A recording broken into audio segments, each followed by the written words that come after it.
So.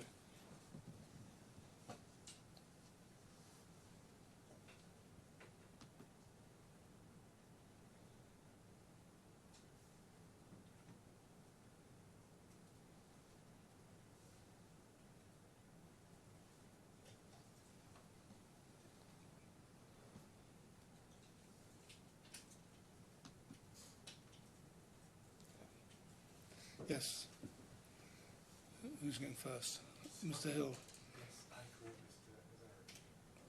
Yep.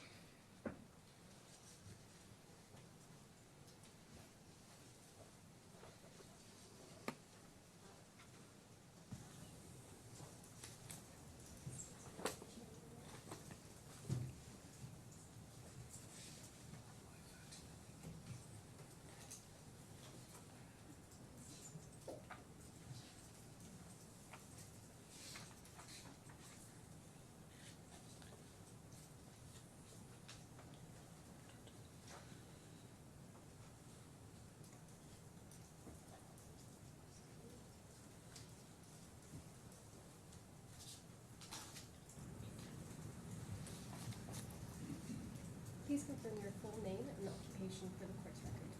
Charles D. Lazarevich, Chartered Accountant. Thank you. Please repeat after me. I swear by Almighty God to say nothing but the truth. I swear by Almighty God to say nothing but the truth. Thank you. Thank you. Yes, Mr. Hill. Yes, Mr. Lazarevich, could you be shown bundle I, tab 39, page 1? Do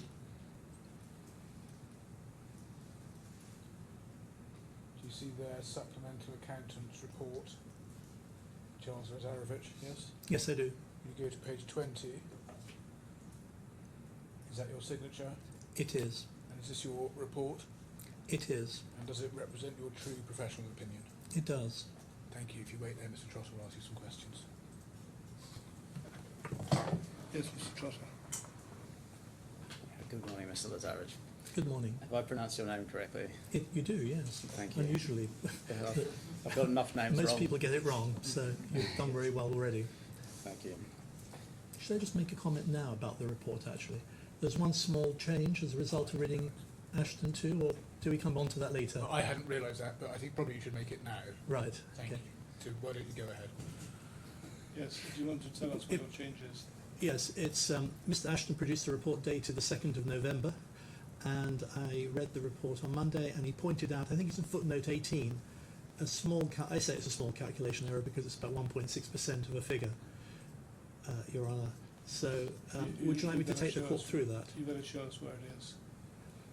The best source for that is Mr. Ashton's second report of the 2nd of November. Well, I think, do we just want to know what change you want to make in your report?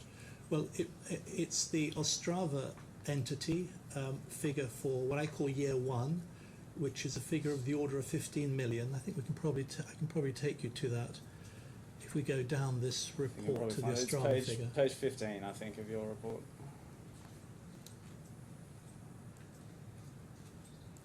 Opus I'm on 15, page 13 at the moment. Opus page 15. There we are. At 3.2.10, in the middle of the page there is a figure of 15.8 with a footnote 19. And Mr. Ashton has pointed out that there's, he explains in footnote 18 the small error. It's significant in the context of the 15.8, but not in the context of the total figure when you add together the combined entities. So that 15.8 figure goes down by approximately 11 million. So that goes down to the order of 4.8 million.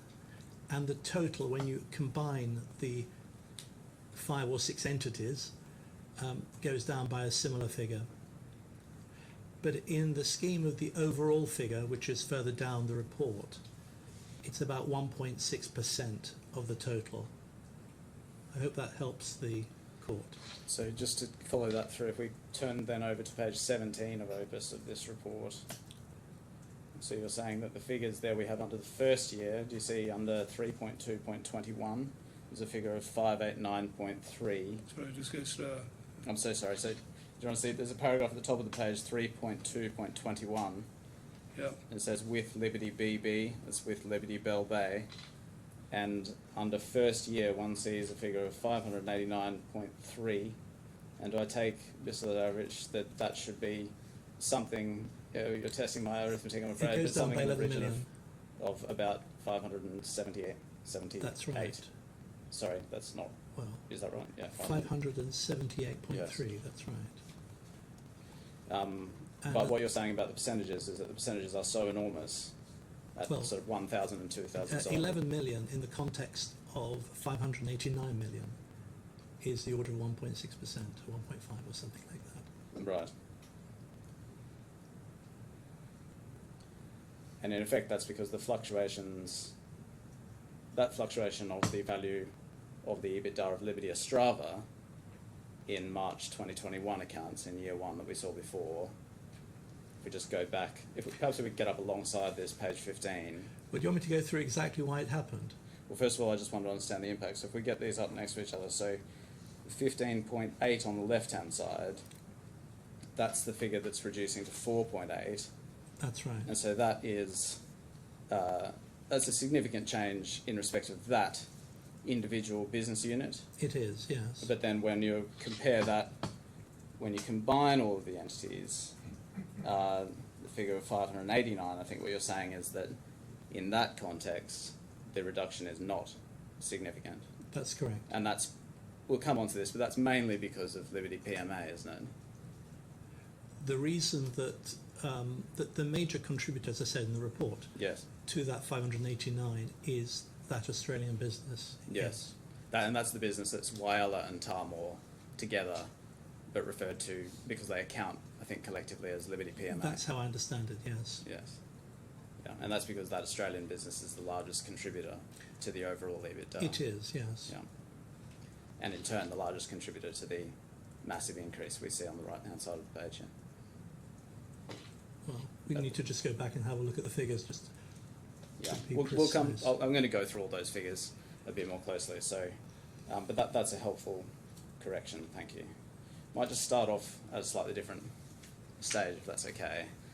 On a point, on a different point. You're aware that there's also a dispute in these proceedings, aren't you, about whether the measure of growth that is relevant for Mr. Kahlon's LTIP is EBITDA or not? Well, I've read Mr. Ashton's report and I see he does go into various other metrics. Yes, that's not quite what I'm asking, but you're aware that that's a dispute between the parties. You're aware of that. Yes, I do understand that. Yeah, and you're aware that permission was given for expert evidence on that question as well, separately to the discipline in which you're opining. I think there have been other experts in that area, yes. Yeah. But you weren't asked to address that issue. No, I wasn't. No. And you were provided with Mr. Gupta's witness statement. I scanned Mr. Gupta's witness statement. Were you directed to particular passages of it, or did you just read it? I just scanned the whole document. And I think I picked up one point, which I may have mentioned in this report. And you understood that that witness statement hadn't been provided to Mr. Ashton or Mr. Cowley? I believe it wasn't, yes, because I do in an appendix go through Yes. that there seem to be inconsistencies between the evidence given to the two experts. And it's often, as an expert, I always like to be clear that my other opposite number is dealing with exactly the same evidence. So I could see there were differences, which is why I put the two columns on the right-hand side of my list of evidence so that I understood where the differences were, and I believe that neither expert saw that witness statement. And we can see that from the appendix. That's right.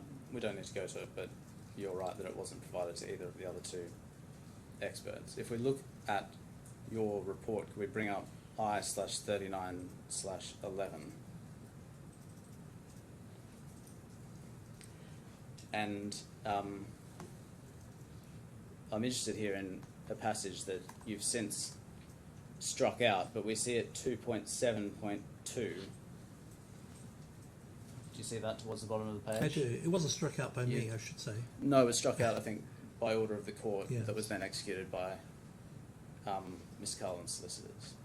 I don't know who undertook it, but it's the first time I've come across that. in one of my reports, but there we are. I see. Do you understand why it was struck out? I'm assuming it's to do with the scope of my report, but I haven't really gone into that. So if we just look at what's said here, you did say it was noteworthy that in his second witness statement, Mr. Gupta guessed that the metric could be based on EBITDA because it's a typical proxy for growth and value. And can you explain to us why you thought Mr. Gupta's evidence in that regard was noteworthy to the issues on which you have to opine? Having read Mr. Ashton's first report, I could see he prepared various metrics. And so when I looked at Mr. Gupta's witness statement, I could see that he comments somewhere. I think I may actually, as a quote there as to where I could see that, paragraph 39.9, that he refers to EBITDA. And I took that as evidence that was a relevant factor to mention in my report. And as you can see, my report focuses on EBITDA. And your report focuses on EBITDA because that's what you were instructed to focus on, isn't it? You weren't asked to address any other metrics. I wasn't asked to address any other metric, no. So why was it material to your analysis, which just concerned measuring EBITDA, whether Mr. Gupta considered that EBITDA was the appropriate metric or not? It was just an observation, having scanned his witness statement. It wasn't mentioned to me, and I just scanned his witness statement and picked this point up. Well, are you aware that an argument made by Mr. Kahlon and opposed by the defendants is that EBITDA is the appropriate metric?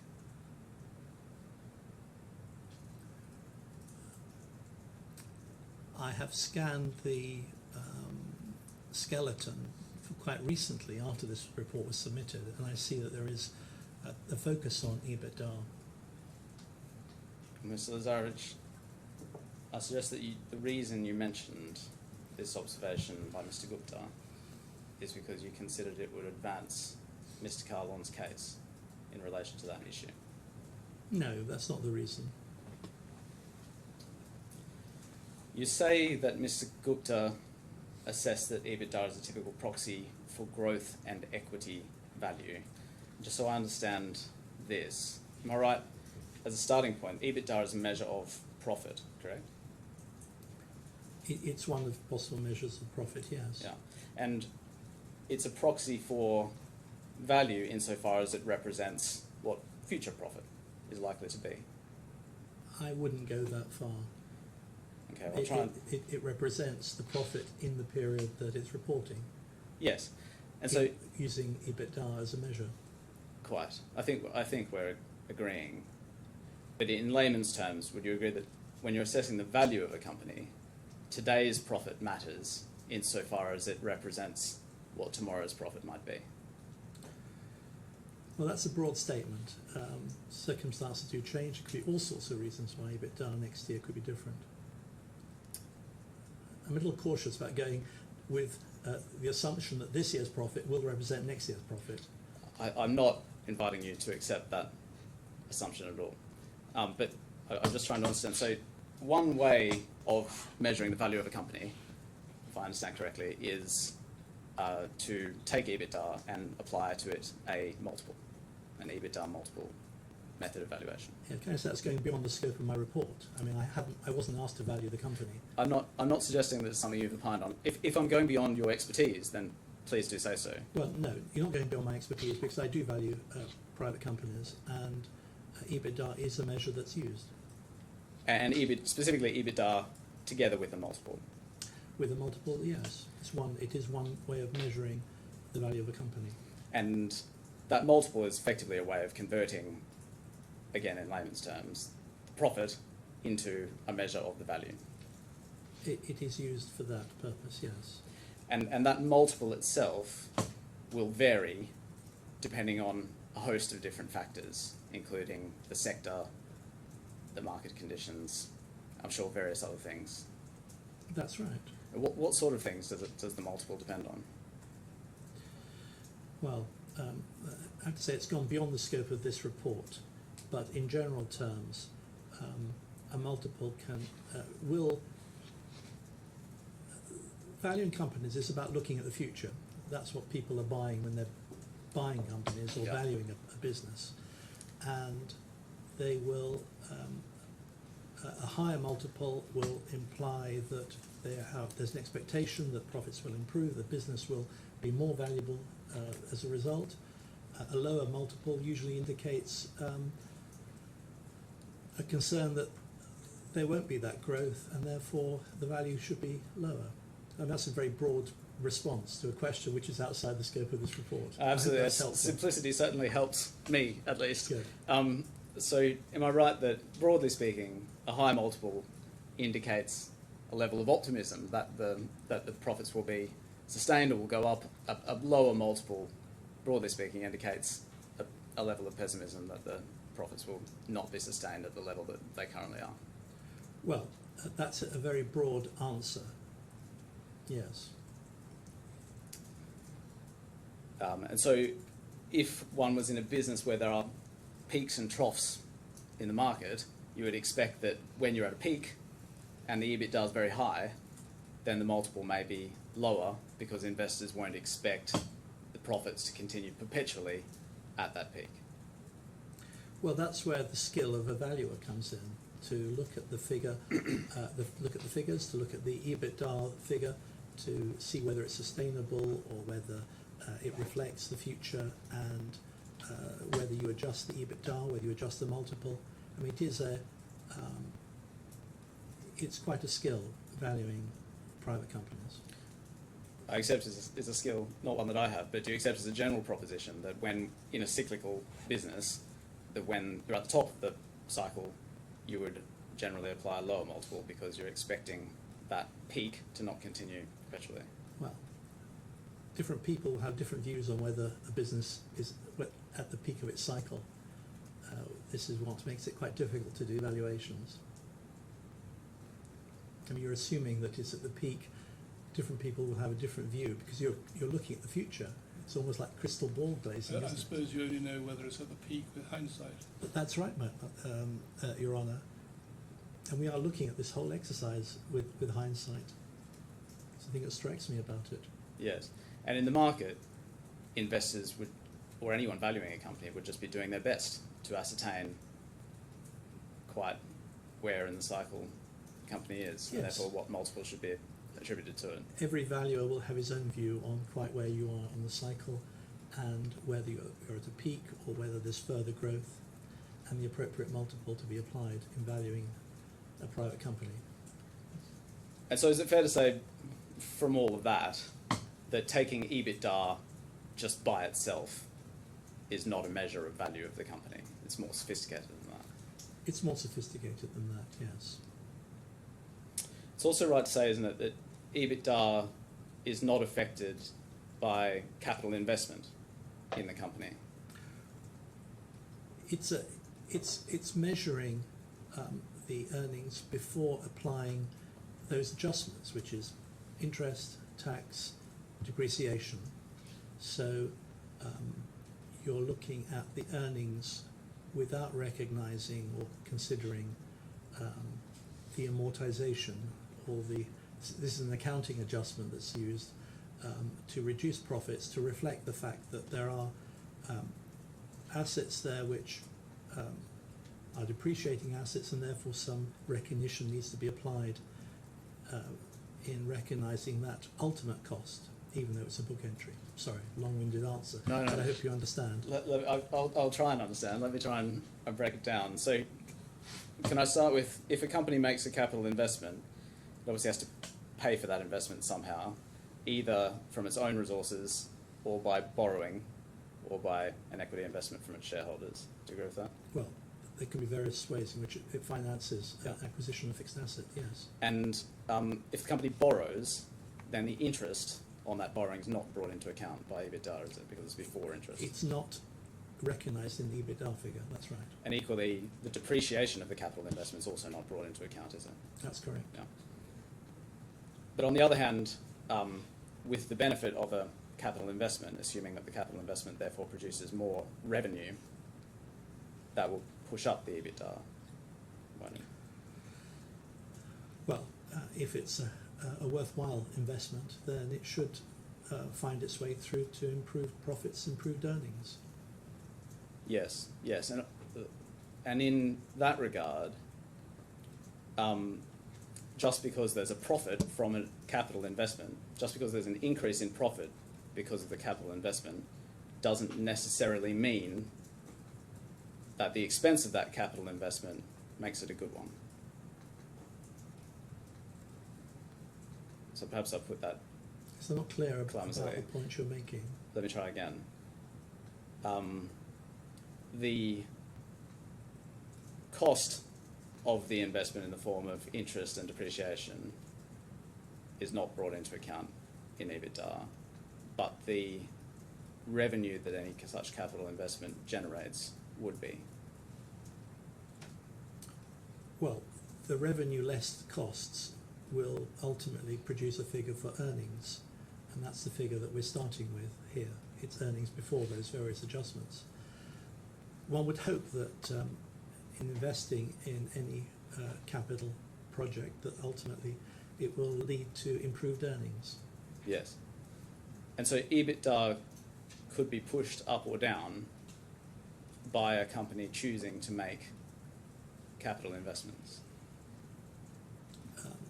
If they are good, and whether it's short-term or long-term, and this is where it gets quite complicated, isn't it? At what point will those fixed asset investments lead to improved earnings? Is it immediate, or is it a longer-term process? But do you agree that that's another reason why EBITDA is not necessarily a proxy for value, because it doesn't bring into account all of the costs associated with such capital investments, but it does bring into account all of the revenue that they produce? It's a measure that's used, and normally when you're valuing companies, you will take a sector and compare this business with other companies in the same sector. One often finds that they have a similar asset structure, similar level of investment in assets, which is why you're comparing the multiple of one company with the multiple of a similar company with a similar level of capital investment. This is where it gets quite sophisticated. It's often about comparing the business you're valuing with other businesses that you know may have been traded or may be public companies. And one will look at the level of investment in the company you're valuing compared with those that you're comparing it with to see whether they are similar. Often they are. And So, which is why you're looking at multiples based on companies in the same sector.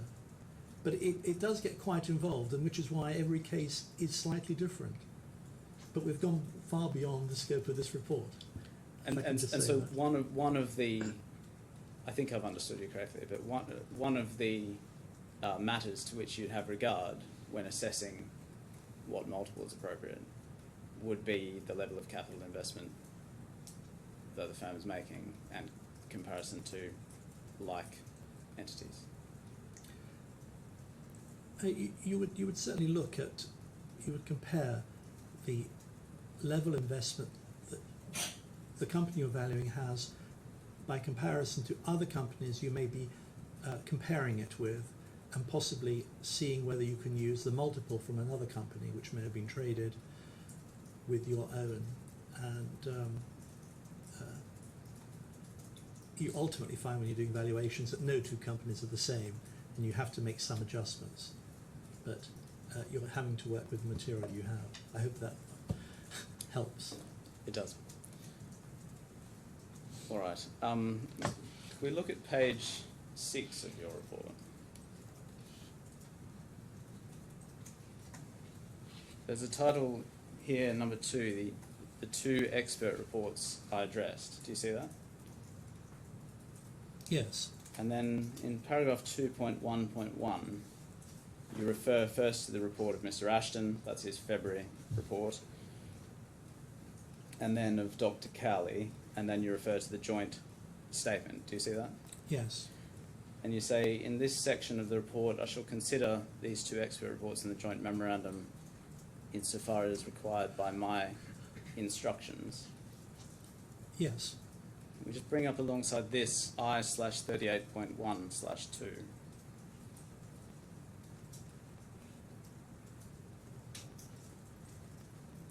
These are your instructions. And do you see at paragraph 11, specifically we have what you're asked to do. It says you're instructed to prepare an expert report addressing the quantification of PK's entitlement, if any, under the LTIP, in particular to calculate and assess the growth in EBITDA assessed by the business units under PK's management by reference to the available financial statements over certain periods, and 2, to consider whether such growth meets or exceeds the thresholds provided in the claimant's LTIP entitlement, namely 100% growth or pro rata if above 50%. Yes. And so you weren't specifically instructed to comment on the other experts' reports. Am I right that that's something that you decided to do? Yes. And you must have read both experts' reports in a fair degree of detail in order to enable you to do that? Well, I read them to the level of detail that I needed to answer the questions I was being asked to address. Do you remember when you read Dr. Cowley's report, whether you read it in hard copy or electronically? I'm pretty sure it was provided in electronically, and I suspect I didn't print it out, because I try not to print out material if I can avoid it.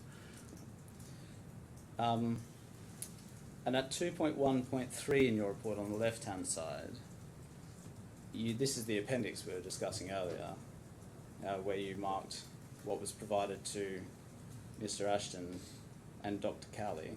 And then do you see below that in actually over the page, in 2.2.4, it's now been struck out, but you originally said in your report, unlike Dr. Cowley, Mr. Ashton does not have an intimate knowledge of the nature and purpose of long-term incentive plans in general, or this plan in particular.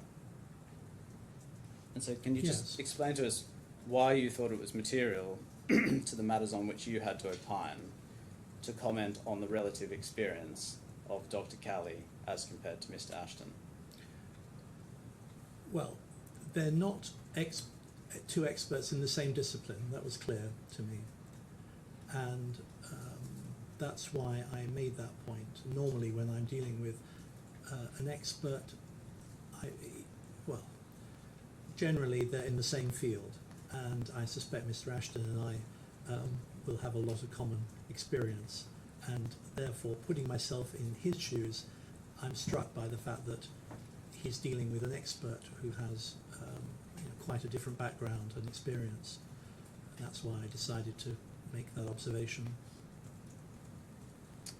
If we go over to page 6 of your report, you see at 2.3.1 under the heading Dr. Cowley's report.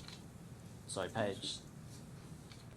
Page 6 of Opus or page 6? It should be page 8 of Opus. You see 2.3.1, you're addressing Dr. Cowley's report. You say that he addressed the question of whether the claimant's entitled to additional remuneration, and then the second sentence you say, Dr. Cowley explains how long-term incentive plans are used in the mining industry and why EBITDA is the favoured measurement, as this is clearly and understood and easily measured. And then in the next paragraph you say Dr. Cowley's report uses his long-term experience in holding senior positions within the mining industry and his familiarity with the concept of LTIP. And again, can you explain to us why you thought it was relevant to make those observations about Dr. Cowley's expertise in order to calculate and assess the growth in EBITDA?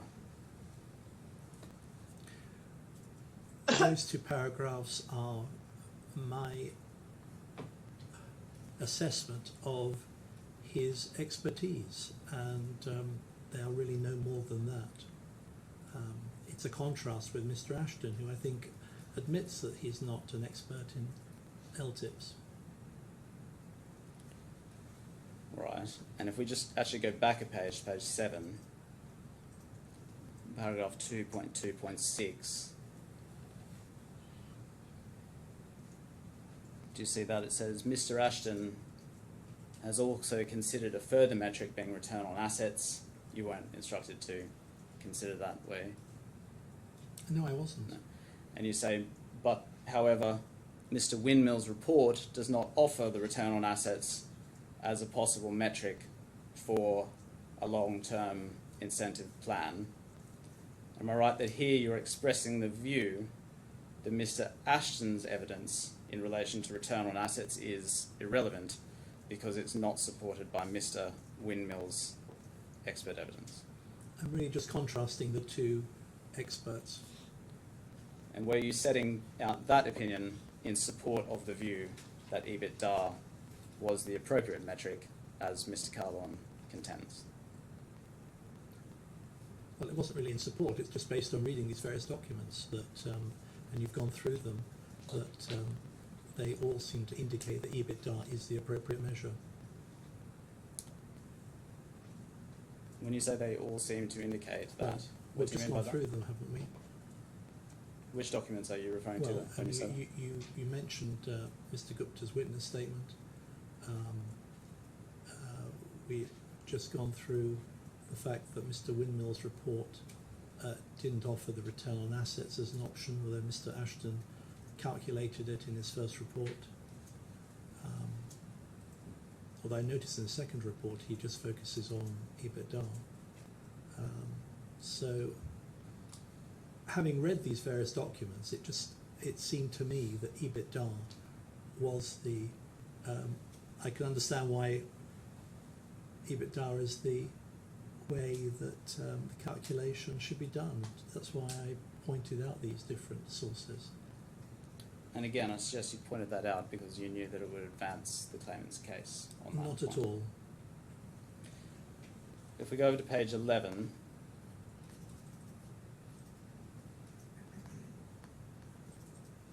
you see at the bottom of the page, you say, in contrast, 2.7.3, Dr. Cowley, with a wealth of experience of long-term incentive plans, suggests that it should have been based on different measures of EBITDA.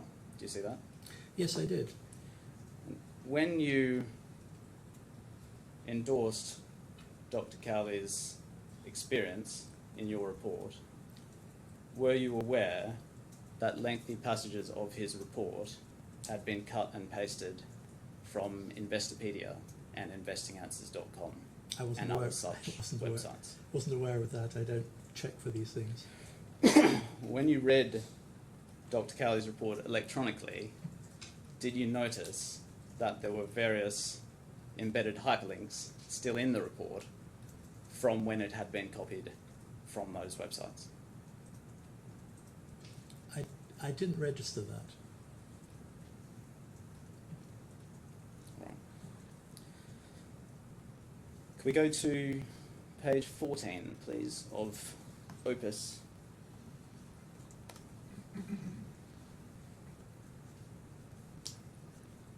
Do you see 3.2.7? You're here addressing Liberty Bell Bay, which is one of the Australian business units. Is that right? Yes. And you say in 3.2.7, Liberty Bell Bay's forecast revenue for the year to 30th of June 2022, you give some figures. It says forecast annual EBITDA for that year was 108 million Australian dollars. And then further down that paragraph, you say the actual result at 211 million euros far exceeded those forecasts and budget figures. So you're there saying that the results for the year ended June 2022 actually achieved exceeded the budgeted results for that period. That's correct. You don't express any view about why that is, correct? No, I don't. But you are aware that the claimant's case in this litigation is that the business units outperform the market because of his management of them. I'm not aware of that. I'm not. I don't think I'm aware of the reason that he gives for why they performed better than budget. Why did you include in your report a comparison between the actual results and the budgeted results? It's just an observation going through the evidence. Is it relevant? The evidence is actually quite limited. I'm sorry, I interrupted you. Sorry, the evidence is actually quite limited, and it was something that struck me when I was looking at the limited evidence. Is it relevant in any way to the matters you were instructed to do, which is to calculate the growth in the EBITDA achieved by the business units? No, it doesn't affect the calculations that I perform. And again, I suggest that you included that passage because you considered it would advance the claimant's case as to the performance during his tenure. I don't believe that's the reason I included it. It was an observation in looking at the limited evidence that there is on the relevance of EBITDA. If we go over to page 14, oh sorry, we're on page 14, but at the top of that page,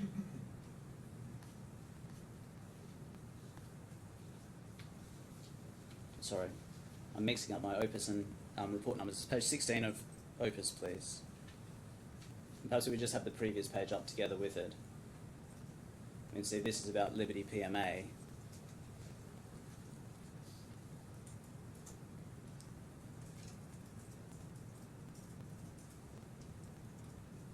So we have page 13 and page 14 is a section where you address Liberty PMA. I'm interested in the part at the top of the page, internal page 14. And again, you say Liberty BB's forecast annual EBITDA. I think you mean Liberty PMA's forecast annual EBITDA. Is that correct? Where are you reading from? At the top of the page on the right-hand side, 3 lines down.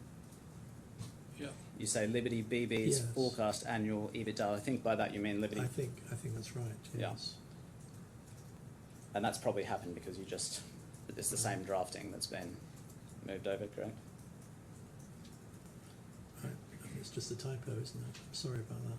And then again, you go on to say that the forecast EBITDA was 801 million, the budget was 874 million Australian dollars, and as with Liberty BB, the actual EBITDA achieved exceeded the forecast and budget figures. And again, I suggest that's been included for the same reason. I looked at this quite dispassionately. I just looked at the evidence that there is and felt that was something that was worth highlighting.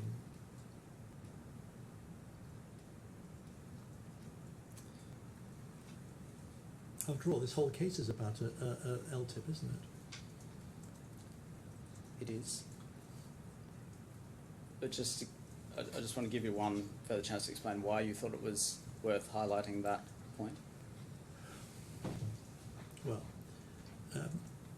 as I understand it, and this is going beyond the scope of what I'm being asked to do, the case is about the claimant's claim under an LTIP, and looking at the performance of a business in relation to a budget seems to be a relevant factor in looking at how well the business did compared to how well it was expected to do, and that is why I brought this point out. Thank you. Could we have I/28/12, please? This is Mr. Ashton's report. Do you see paid?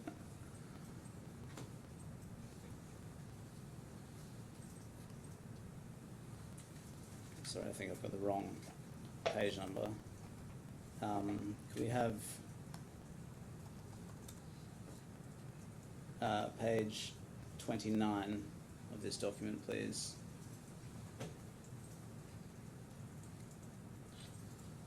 you see paragraph 23.27, Mr. Ashton refers to a 50% decrease in EBITDA in the second period to December 2021. He's here discussing the Skopje business unit. He says, on its face, this contrasts with other companies above. The second period of EBITDA tends to show a significant increase from the first period, but on a closer inspection, the December 2020 EBITDA figure is materially impacted by a write-back of loans. And if we just bring up alongside that I/39/8,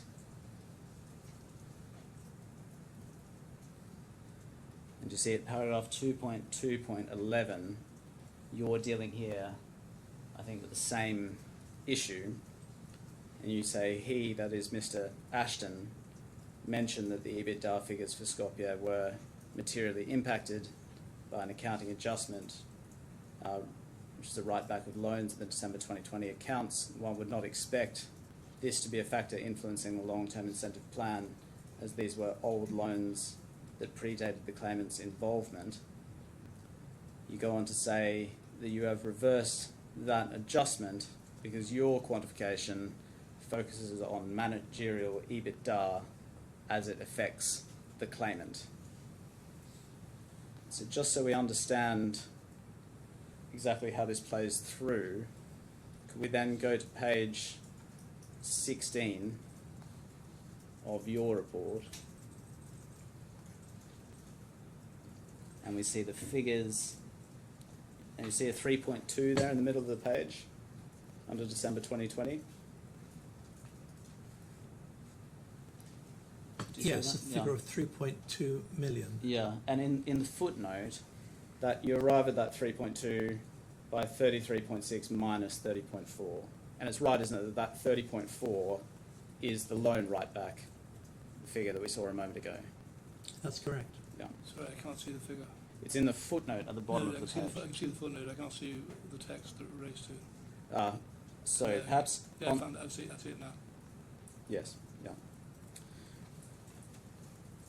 Now, perhaps could we then just go back to your explanation for this at page 8 of the report? Sorry, my fault again. That's the same bad reference that I gave.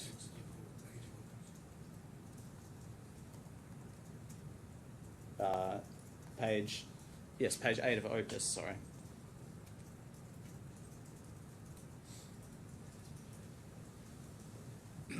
Yes, that's what we were looking at a moment ago at the top of the page. When you say here, managerial EBITDA as it affects the claimant, could you just explain to us what you mean by that? Well, Mr. Ashton pointed out this adjustment of the order of 1.9 billion dinars, which is the order of 30.4 million euros. And this was an accounting entry processed in the, I think it's the 21 accounts. And it seemed to, well, it relates to a loan which had been taken out some years before, and it, if I understand correctly, it didn't need to be paid back, and therefore it was recognised as additional profit in that year. And it struck me that if you were looking at the performance of for an LTIP, although I'm not an expert on LTIPs, that you would say, well, should he have the benefit of that adjustment? It's £30 million adjustment, €30 million adjustment, and therefore, having identified it, Mr. Ashton identified it, although he doesn't show figures for that first year in his report. I did include figures for the first report, and therefore I reduced the profits for Skopje by that 30.4 million, because it's simply, from the perspective of what we're dealing with here, an accounting entry relating to an event that took place some years ago and was outside the scope of what we're trying to measure here. Thank you. So I understand that in considering what adjustments are necessary and unnecessary, including this one, what you're doing is considering how they relate to the claimant's particular circumstances. We have limited information in this case, and therefore there are not many adjustments that one can process, but this is something that was identified, and it was Mr. Ashton who identified it, and therefore I thought it was right to recognise the fact that it is an accounting entry which is beyond the scope of the claimant's involvement, and therefore I adjusted it, although I have to say I'm not an expert in LTIPs, and possibly it should have been left in. But it actually works against the claimant, and you recognise that, in the sense that it reduces, yes, Skopje was owned throughout, it reduces the profit in that first year. Yes, and the reason you've done that is because it's not a matter for which the claimant could be responsible, because it's something that predated his tenure. That was how I understood it, and therefore I removed the 30.4 million from the figures. And as you say, there's limited evidence that you've had to work with, but if there were other such matters, you would have made similar adjustments. Yes, I think, well, it would have, if there were other similar adjustments that we're aware of, then yes. Although, as I say, I'm not an expert on LTIPs. This is an adjustment I decided to make. We have page 4 of Opus, please, of your report, on one on the right-hand side. We can get rid of Mr. Ashton's report on the left-hand side so it doesn't cause confusion.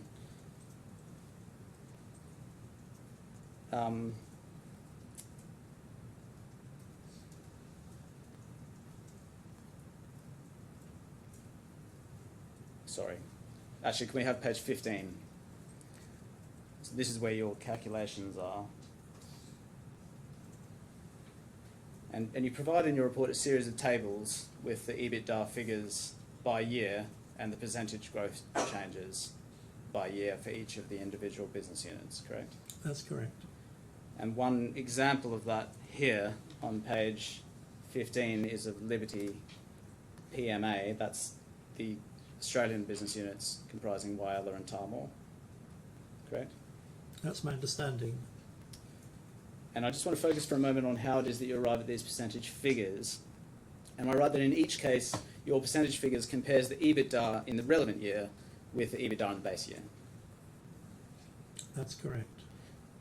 And I contrast that with that, for example, what you're not showing is the percentage change from the previous year in each case. That's correct. So, for example, the growth from 81.1 to 531.8 is 557%, correct? I believe so. And I'm not trying to trip you up on the mathematics. And then the growth in the next year from 531.8 to 628.3, that growth, you're not there saying that growth is 675%. That 675% refers to the change from the base year of 81.1. That's correct. Yeah. And then equally, if we look at the totals on page 17, where you aggregate these figures, where you say, just for example, in the third year at the top there, so this is the total including Liberty Bell Bay, paragraph 3.2.21.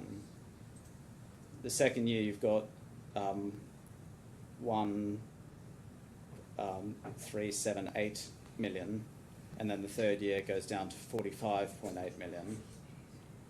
And again, the decrease of 10.2% is a decrease compared to the base year of 51 million. That's correct. Because a decrease from 1,378 down to 45 would be something in the region of a 97% drop. The precise figure doesn't matter, but it's a much larger drop. It's a very significant drop by comparison to the second year figure, certainly. Yeah. Okay. And you've not, it's not a criticism, but you've done it in that way because that's what you're instructed to do.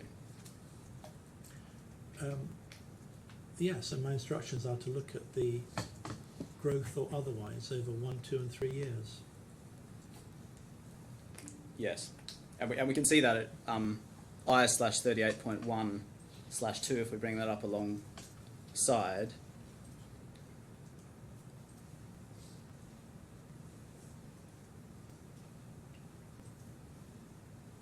If we go over to page 2, again, we looked at this before, but just to remind you, the periods that you're being asked to examine is the first year following the commencement, the first 2 years, and the first 3 years, and that's why you've compared it to the base period in each case. That's correct. Yeah.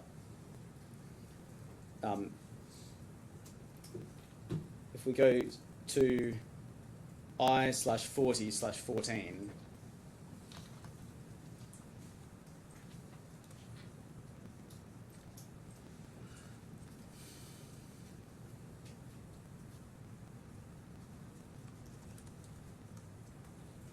Sorry, page 22, please.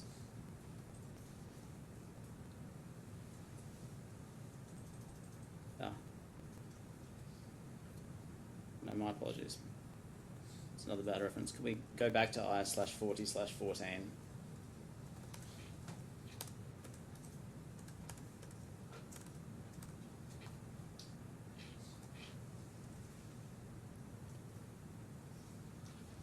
Do you see it, paragraph 3.2 and 3.3? This is Mr. Ashton's supplemental report, and he's there commenting on the claimant's skeleton argument, where he says at paragraph 113.2 of the skeleton, it's stated that in his calculations, Mr. Lazarevic concludes that the growth rate in the second year comfortably exceeds the growth rate, it's exceeded 100%, the growth rate for the combined business units between years 1 and 2. Where are you reading from? The quotation at paragraph 3.2, being either 2602% or 1663% without Liberty Bell Bay, and Mr. Ashton says this is incorrect and misrepresents Mr. Lazarevic's calculations, taking the percentage figure of 1663 as an example. That's based on the growth in year 2 versus the base year, not the annual growth seen between years 1 and 2. And Mr. Ashton's right about that, isn't he? Yes, I agree. It's, as we've just said a moment ago, that those percentages are based on comparing it, compare it to the base year. Yes, yeah. Now, the base period for several of the business units was a negative EBITDA figure, wasn't it? That's correct. That's to say they were loss-making in that relevant year. From an EBITDA perspective, From an yes. EBITDA perspective. And so if we go back into your report, for example, and we look at page 15,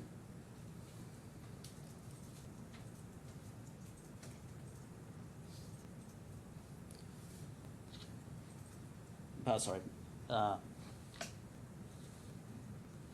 we go back into your report, which is at I/39, page 15, and there we have Ostrava at 3.2.10, the base year that you've adopted, which is, I think, an annualised period based on the relevant set of accounts, is negative 67.6 million. Is that right? That's correct. And the same, if we go over to page 16 and look at Liberty Skopje, also starts from negative 7.8 million. Is that correct? Yes. And so, in your view, is it calculating a percentage increase from a negative figure would be meaningless, wouldn't it? That's correct. And the remaining of the 3 business units in Europe was Galati, which we see had a, if we go back onto page 14 of Opus, the Galati's at the top of that page, having continued over from the previous page. The base period for Galati was 60.5 million euros, wasn't it? That's right. And so if one totals up the European business units by themselves, your starting period would have been negative, wouldn't it?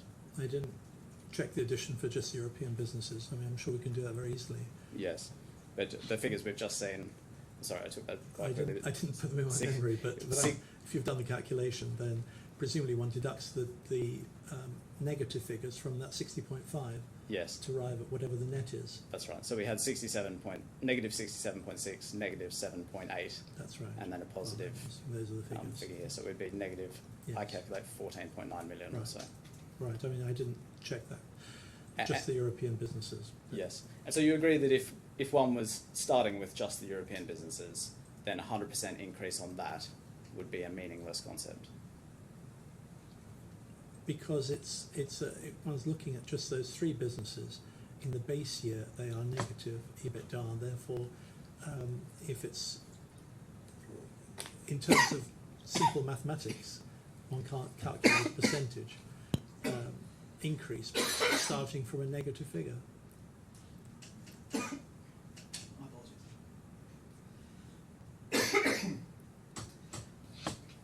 And that's because mathematically, an increase on a negative figure is a bigger negative figure. Well, that's right. It would be misleading to start calculating a percentage based on a negative figure. Seemed to me.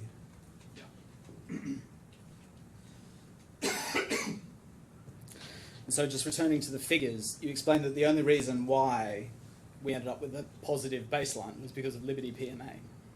I think there were two. That's one, and also Gelati, as I say in the paragraph just below those figures at the top of that page on the screen, that it was the second highest base EBITDA, and therefore a significant contributor to the combined EBITDA. So presumably the sum of those two meant that the total was a positive EBITDA Yes. in the base period. But without, if we just go, perhaps short circuit this, if we go to page 15 of Opus,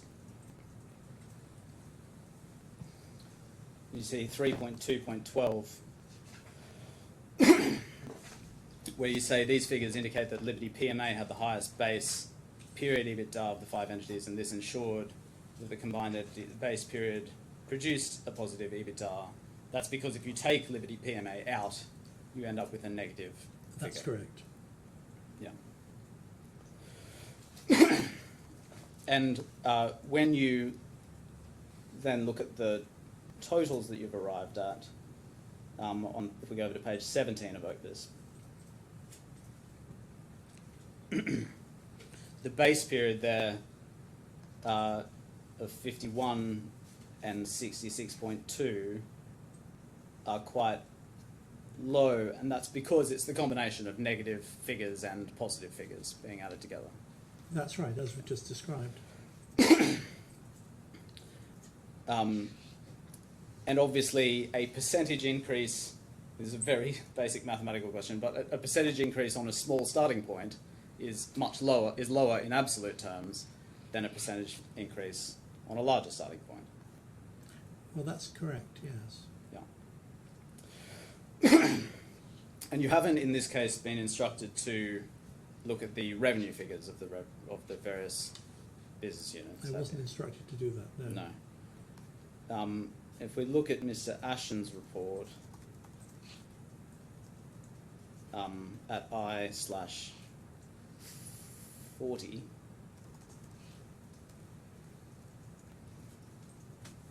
on page 12,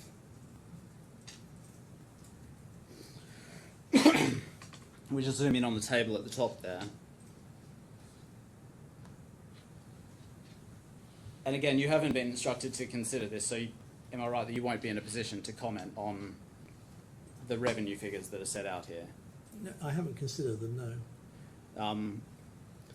Well, only in very general terms, but... Yes. But do you agree that the EBITDA figures are a very small proportion of the revenue figures in the top line? They are, yes. And as a result, the revenue figures are much more stable in their percentage changes from year to year. I'm not sure that's the reason that they're more stable, but that is what the figures are showing. Yeah. So taking the EBITDA figure there, just for example, at 66 million euros, you agree that a 100% increase on that would just be an extra 66 million euros, That's correct. and that increase in EBITDA could be comprised of partly an increase in revenue and partly a decrease in costs. It will be many factors that result in a net EBITDA figure. But that sort of increase in EBITDA would only be an increase in revenue in the proportion of 1 or 2% or thereabouts. I think that's quite a complicated question because the revenue in itself may not affect simply an extra 66 million of revenue probably won't result in 66 million in earnings. There'll be lots of costs attached to the impact of revenue on earnings, as I'm sure you can appreciate. There'll be costs attached to generating it, but we can see on this table, for example, that the revenue goes up from the base year of 3.3 billion to 3.8 billion, and the earnings figure goes up by eightfold in that by comparing those two figures. So Yes. in that case, 13% increase in revenue. I'm assuming that there were lots of cost savings attached to generating the extra 530 odd million of earnings. Yes, so we can see there, looking at the absolute figures, that the increase in EBITDA is correlates to a degree with the increase in revenue, but not all of it is accounted for in the increase in revenue. Is that what you're saying? I think it'd be quite difficult to say there's a correlation between the two, but you can see from this table that in the final year, this is the year to, is it June 23, or is it, I think it's combining several different year ends there, you have a drop of revenue by 20%, and yet the earnings figure goes down. He's looked at it year by year, hasn't he? The 97%. He's compared that with the previous year rather than with the base year. Yes. Oh no, he may not have done actually. Let's have a look at No, he those has, I think. those different base years. Perhaps if we just go back into your report at I/39. It's right, isn't it, that each of the different business units have a different accounting year end? I think there are some have the same, but they're not all. Yes. They're not all the same. No, you're quite right. That's what I meant to say. Yes. And so the Australian business units use a June year end, which is the end of the Australian financial year. I hadn't registered that they had both had a June year end, but they may well have done. We could easily check. I mean, Liberty BB clearly has June. Yes. And one can check PMA. We can have a look easily. at that if you like. It's But that's one of the problems with this case, isn't it? That we have limited financial information, and therefore we're using the available annual accounts, and they're not the same year ends. all right. We'll come on to that in a moment. But just to close off that point you just mentioned, if we just go to page 15 of OPIS, that's Liberty PMA there, and we see that's a June year end as well. And on the other hand, the European business units used a December or a March year end. In fact, some of them changed halfway through. I believe there were some period. changes. Yeah. And you're aware that the dates on which Mr. Kahlon took responsibility for these various business units were also different? I'm not aware of the detail. Clearly, BB is a clear example where the business was acquired during the period, and that's why I decided to show figures with and without, because as I understand the position, BB was only under his management, if I can use that term, for about 7 months. Yes, from about mid-2021 onwards. That's right. And that's why you've adopted that June 2021 set of accounts as the base year instead of the June 2020 That's why I felt the account. base year should be the period immediately prior to the date when he took on the management of the company. Yes, and that's a point of distinction between you and Mr. Ashton, actually, isn't it? That Yes, you- and I don't agree with Mr. Ashton on that. And the reason that you don't agree is because that June 2021 year is the first year that Mr. Kahlon can be regarded as responsible for anything going on Well, in he that was business. responsible for it for about 7 months, and one would have thought that, well, if one's looking at a growth figure, one should compare it with the period immediately prior to the date he took control of the business. And so if you had monthly management accounts for all of these businesses, presumably you would have done the same thing for Liberty Bell Bay. You would have looked at the month when he took control in, let's say, July 2021, and compared and started as the base with the 12 months prior to that. Well, in the case of BB, that's an Australian, that is a junior end, and it seems that he did take control over it immediately after that, if I understand the dates correctly. Yeah, so it works in that case. So there's a happy coincidence. It is, well, whether it's a coincidence, I don't know. Happy or otherwise, or coincidence I or don't know otherwise. how Australian accounts, whether it's common to have a junior end, I don't know. Well, let's suppose for other business units, for example,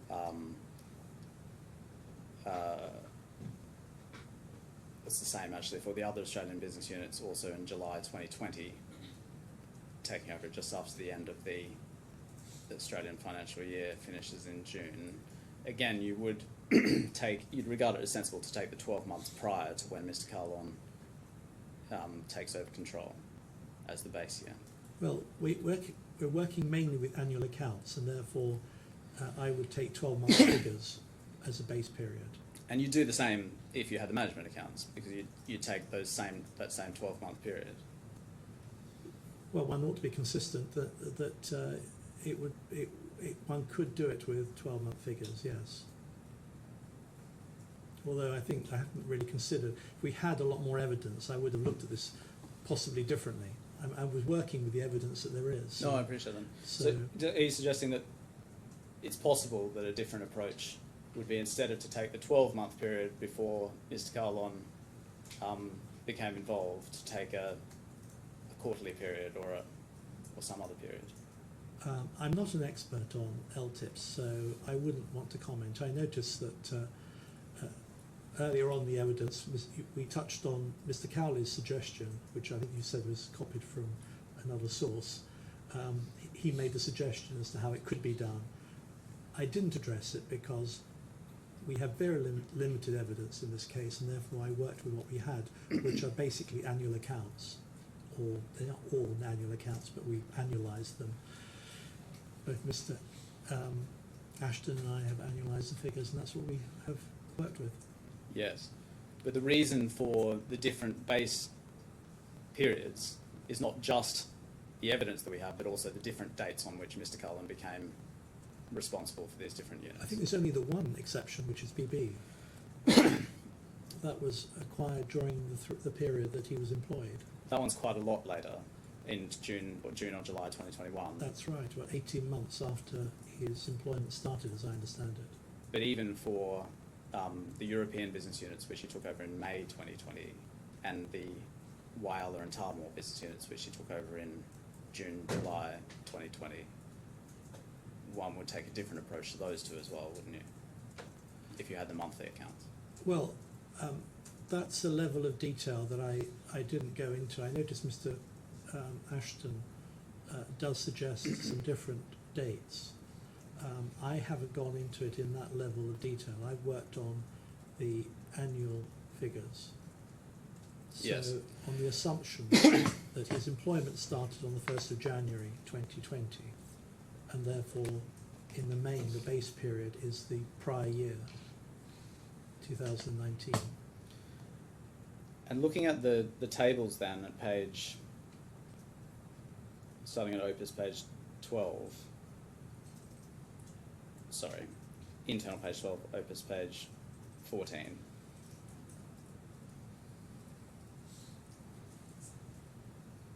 Am I right that because you've adopted different base periods, when you aggregate the periods together over at page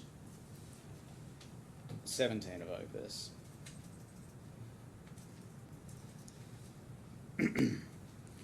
when you refer to the base year, that's the combination of EBITDA figures for different business units over different periods of time. I think it is in that top table where we're including Liberty BB, because it was acquired 18 months later, after the base period we were looking at. But I believe in the following paragraph, 3.2.22, I think the base period is pretty much the same 12-month period for the other companies. And I may be wrong there. I can't remember now precisely whether they're all December figures. So do you agree that we saw before that Liberty PMA has a June finish, whereas some of the other business units have a December finish? Yes, that's right. Yeah. So That's right. So it is quite complicated. Yes. So that base year will actually cover EBITDA from different business units over an 18-month I have to period of remember time. actually whether PMA provided annual accounts for its base period or whether they were 18-month accounts. I really can't remember at this stage.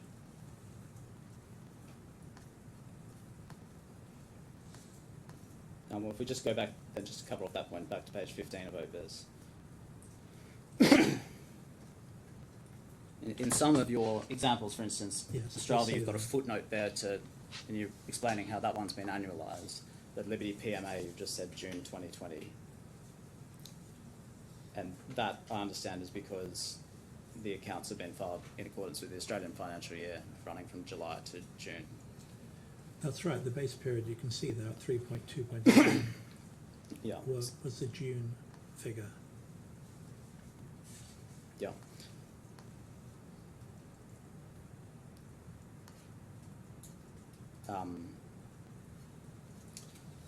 Now, bringing into account Liberty Bell Bay, you've explained that obviously Mrs. Kahlon became responsible for that at a later period, so the base period that you've adopted is much later, ending in June 2021. That's right. Yeah. And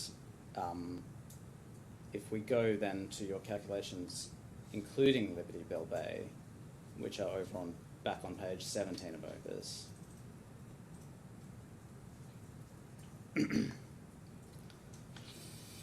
See the base year, am I right that you've included in the base year for Liberty Bell Bay ending June 2021? I have, yes. And in the footnote 22, that's the figure negative 15.2. You may not remember that. Well, I think that's the figure, yes. Yeah. So on this occasion, when you say base year, we have Galati, Liberty and Ostrava from January 2019 to December 2019, Liberty PMA from July 2019 to June 2020, and Liberty Bell Bay from July 2020 to June 2021. Well, that's right. And so the base year actually covers a period of 2.5 years. Well, I don't think that's quite the way one should categorise it. That is why I give figures for both with and without Liberty BB, because it was acquired at a later period. It could be said that it's misleading to include it as in the base year, which is why I present the figures with and without. Yes, because it's difficult to know quite how to take into account the growth of different business units that are acquired at Yes, different I try to be times. transparent in all this. As you can see, I've set out all my workings and explained that I present the figures with and without. Yes, I'm not being critical of how you've presented. I'm just trying to understand Yes. how it Yes. fits together. Yeah. So he, as I understand it, he managed it, if I can use that term, from July 21 until they parted company. And then am I right that in the first, then when you have the first year figure for 589.3, we have then in footnote 23 your calculations, and those four figures are the figures for Galati, Ostrava, Liberty PMA and Skopje, but not for Liberty Bell Bay. Yes, that sounds correct, yes. And then in years 2 and 3, you've brought Liberty Bell Bay back in. That's right, isn't it? And so, because for Liberty Bell Bay, you've only measured the base year year 1 and year 2. Is that right? The base, that's right. And when you're aggregating them, you put the base year of Liberty Bell Bay in with the base year of the others, and year 1 and 2 of Liberty Bell Bay in with years 2 and 3 of the others. That's right. But I have explained all that in the report, and as you're quite right, you quite well described it, so you have understood how I've done the calculation, I'm glad. which is why I also present the figures without Liberty BB, in case the court decides that it's too confusing to include it in this way. And so why did you include years 1 and 2 of Liberty Bell Bay in the second and third years rather than in the first and second years?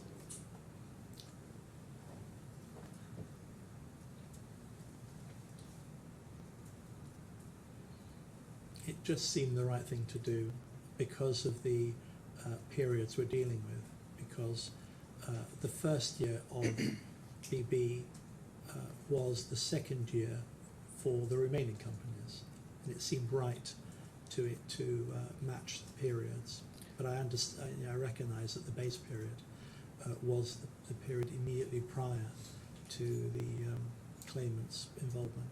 I see. You've done that because chronologically, or the dates of the years 1 and 2 for Liberty Bell Bay are closer to the dates of years 2 and 3 for the other business That's units. right. Yeah. So it's an imperfect process, but you're grappling with the difficulty of these different units having come online at different times. Well, that's right, which is why I explained it and set out the two different ways of looking at it, and clearly you've understood how I've done it, so I think we understand each other.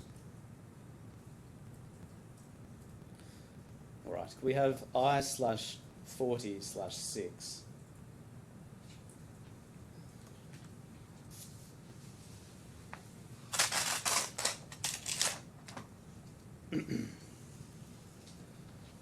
Mr. Ashton, at paragraphs 2.1 and 2.2, explains that you've conducted, in effect, the same calculations as him based on the same materials. Do you agree with that broad assessment? Broadly, yes. And your calculations, like his, don't derive from what's been called managerial EBITDA, do they? No, they don't. And if we go back into your report at I/39/18, at paragraph 3.3.3,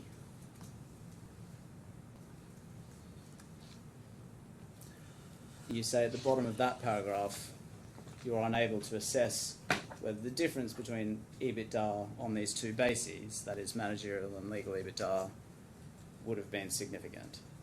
And do I take from that you can't say whether it would have been up or down or to what extent? No, I can't. We have very little information on a managerial EBITDA basis. Paragraph 3.3.5, you set out your conclusions. Can I just take them one by one? Is this a long section, or is this, I notice the time? I'm happy to, that's a minute time. I mean, if you're just going to be 5 minutes, I might be slightly more than 5 minutes, so perhaps we should take a break. we're going to take a short break now, 10 minutes, and so don't talk about your evidence in the meantime, please. I quite understand, sir. Laura, I wonder if I could just have an update on timing and whether we're likely to go all morning or what. I don't think we're going to go all morning. I won't be very long after the break. Thank you. Well, guys,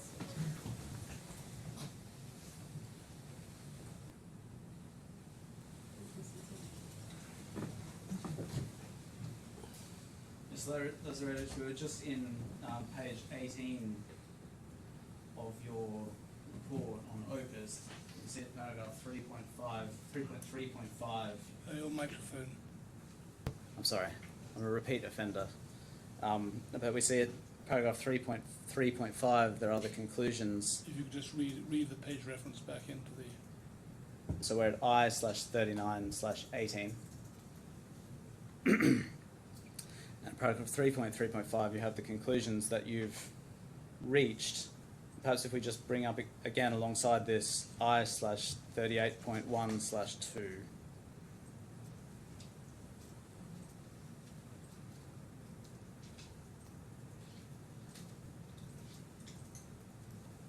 which are your instructions.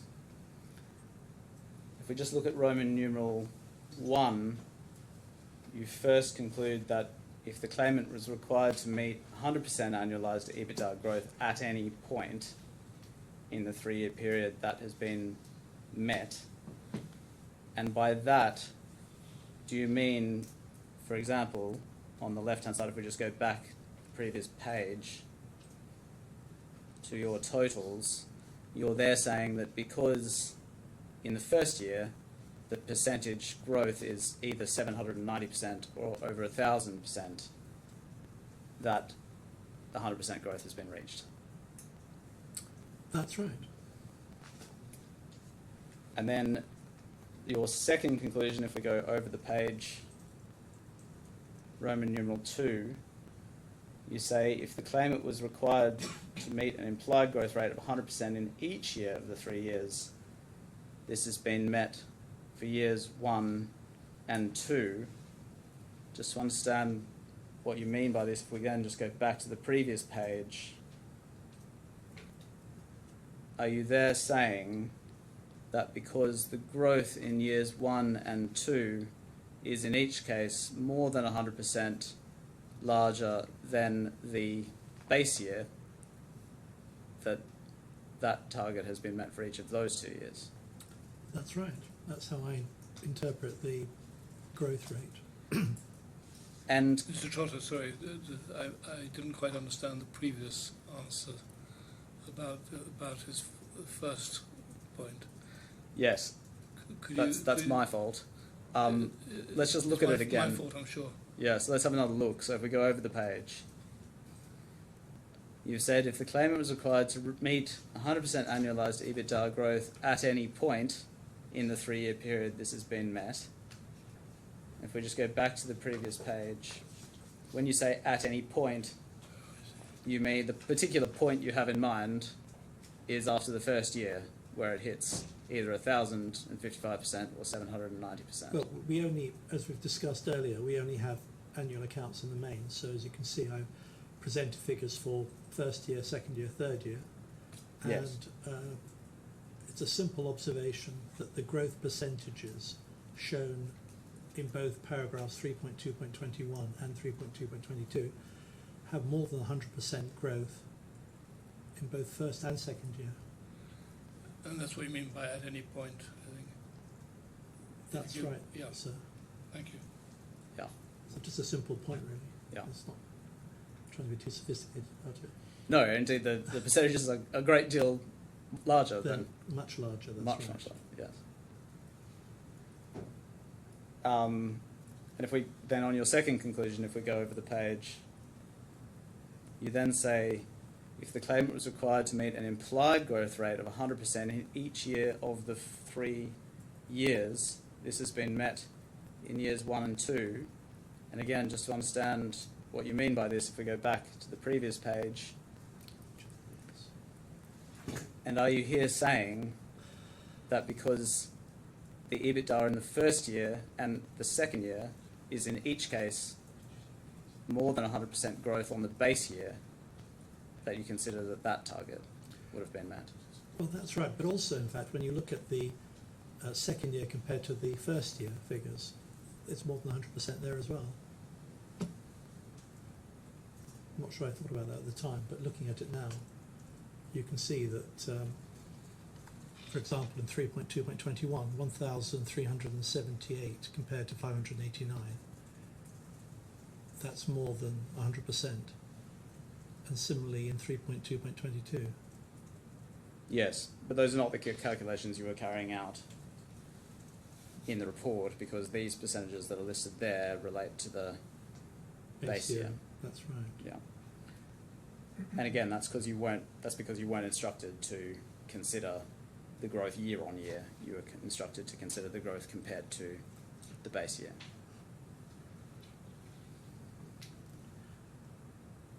Well, looking at the skeletons, I understand there is a certain dispute as to quite how the calculation should be done. So I've only able to provide the figures based on the evidence that's there. So we've spent a bit of time this morning going through how I presented the figures, and so that is my understanding of growth. And when you say looking at the skeletons, you understand there's a dispute. Well, What exactly do you mean by that? I can see that Mr. Ashton queries some of the calculations. Well, that's probably going beyond the scope. I mean, I'm quite simply looking at the figures that I can calculate from the limited information that's there, and I can see that there's significant growth in the first year compared to the base year, and the second year compared to the base year. But I can also see, sitting here looking at it now, that the second year compared to the first year is more than 100% as well. Yes, that's not quite what I asked though. When you said before, looking at the skeletons, I understand there's a dispute about how the growth is to be calculated. You're aware, aren't you, of the way I'm that... just thinking about Mr. Ashton's second report, 2nd of November report. No, you're not thinking about Mr. Ashton's second report, are you? I think you mentioned the skeleton arguments. So Well- what was the dispute that you understood to emerge from the skeleton arguments? It's probably beyond the scope of what I'm asked to do, but there is a debate in this case, is there not, about how the calculation should be done. But I'm probably going beyond what I'm required to do here. Yes, but I want to know what you understand that debate to be. Really, it's just skimming through the documents that have been sent to me. I really don't have a view on how these calculations should be done. I've only presented the Yeah, figures. I think you're being asked what you understand the dispute to be, not what your opinion is on the dispute. My understanding, there is a debate about how the calculation should be carried out. And you're aware, aren't you, of how the claimant says the calculation should be carried out? Only quite recently, by skimming through the skeleton. That was well after this report was prepared. And what do you understand the claimant's case to be? Well, he does some calculations in there, which I think are set out. I mean, I don't really. Do you understand the nature of those calculations? I can't hear you. Do you understand the nature of those calculations? I have looked at them, really, but at the time of this report, I didn't really understand where he was coming from. Was that? Well, you're aware, aren't you, that the claimant's skeleton argument suggests that growth should be calculated on an annualised basis with 10 million tranches vesting each year. I read that in the last few days. And you read it in the claimant's skeleton argument, didn't you? I did see the skeleton argument, yes. Yeah. But that's not the calculation that you've carried out, No. because that's not what you're instructed to do. No. Right. If we look then at your third conclusion, if we go over the page, see paragraph 3, you say the claimant was required to generate, if the claimant was required to generate 100% EBITDA growth over 3 years, looking at the average growth rate over those years and comparing it with the base period, this has been met. I just want to unpack that a little bit. Are you there talking about averaging the percentage growth figures in each year? Yes, and I think Mr. Ashton addresses that in his second report as well. Well, Mr. Hill can explore that with Mr. Ashton, but I'm interested in what you're concluding. If we look back on the previous page,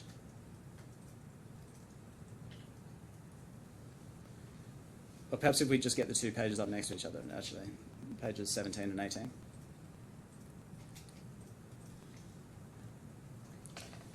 So when you say in Roman numeral 3, the average growth rate over those 3 years, is what you have in mind averaging the percentage figures that we see in your tables? Yes. And specifically, do you have in mind averaging the percentage growth figures compared as you do to the base year, as opposed to averaging the percentage figures that one would get if you compared the growth in each year compared to the previous year? I didn't calculate it but based on the previous year, apart from obviously year one.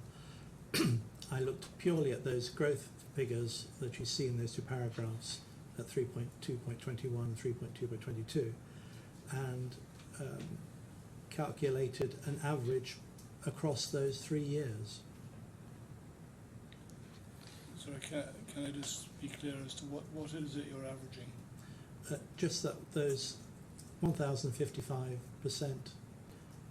2,602%, and the minus 10.2%. So you're adding those together and dividing by 3, is that That's right, sir. So you would get 2,500 odd divided by 3. It's 3.5. Sorry, which are we looking at? 3.2.21 or 3.2.22? 3,500 odd. 3.2.21. 1,055%, 2,600%, and minus 10.2%. Put those all together and divide by 3. Is that right? That's right, sir. And so you would get from that an average of something in the region of 1,000 and something % growth. Well, that's right. Do you agree that that is a completely meaningless figure? I don't think it's a helpful figure, no. I agree. I mean, I think Mr. Ashton addresses it in his report as well, I see. I think Mr. Ashton addresses it in order to explain why it is meaningless. That's right. Yeah. Yeah. And you agree with I him? agree with him Yeah. on that. Right. I have nothing further, but Mr. Burgess might have some questions. Nothing from me. Mr. Hill? No re-examination. No, well, thank you very much. That's the end of your evidence. You're free to go or stay as you wish. I'll stay, sir. Thank you.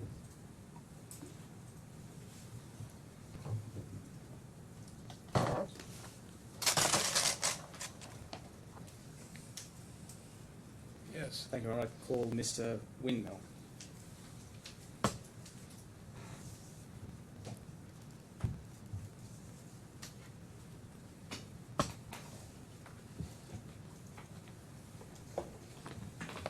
Would you please confirm your full name and occupation for the court's record? My name is Richard Windmill. I'm a reward director. Thank you. Please repeat after me. I affirm that I will say nothing but the truth. I affirm that I will say nothing but the truth. Thank you. Yes, Mr. Trotter. Good morning, Mr. Windmill. Could we please have on the screen I/14?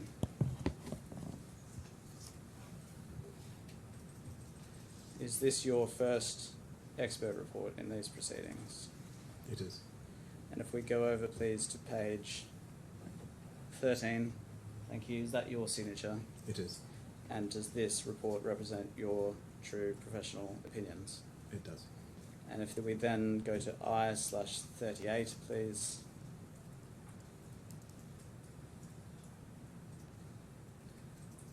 Is this your second or supplemental expert report in these proceedings? It is. And if we go over to page 5, is that your signature? It is. And does this report also represent your true professional opinions? It does. And then finally, if we have I/35,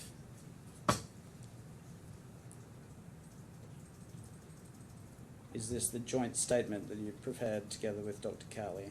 Yes. And if we go over to page 14, is that your signature on the right-hand side? It is. And do the opinions you express in this document also represent your true professional opinions? They do. Thank you, Mr. Windmill. Mr. Hill may have some questions for you. Yes, if I could just start by asking some questions about your background.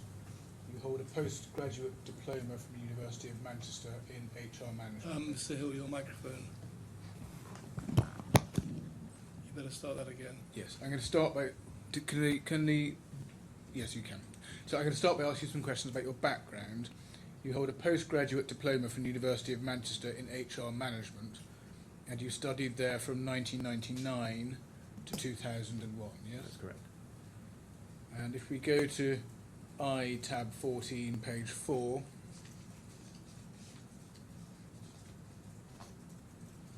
This is your first report, and at paragraph 8 you say you've been working in this field for 30 years, Yeah. and by this field you're referring to HR generally, aren't you? Not any particular industry. Exactly, HR and incentives compensation.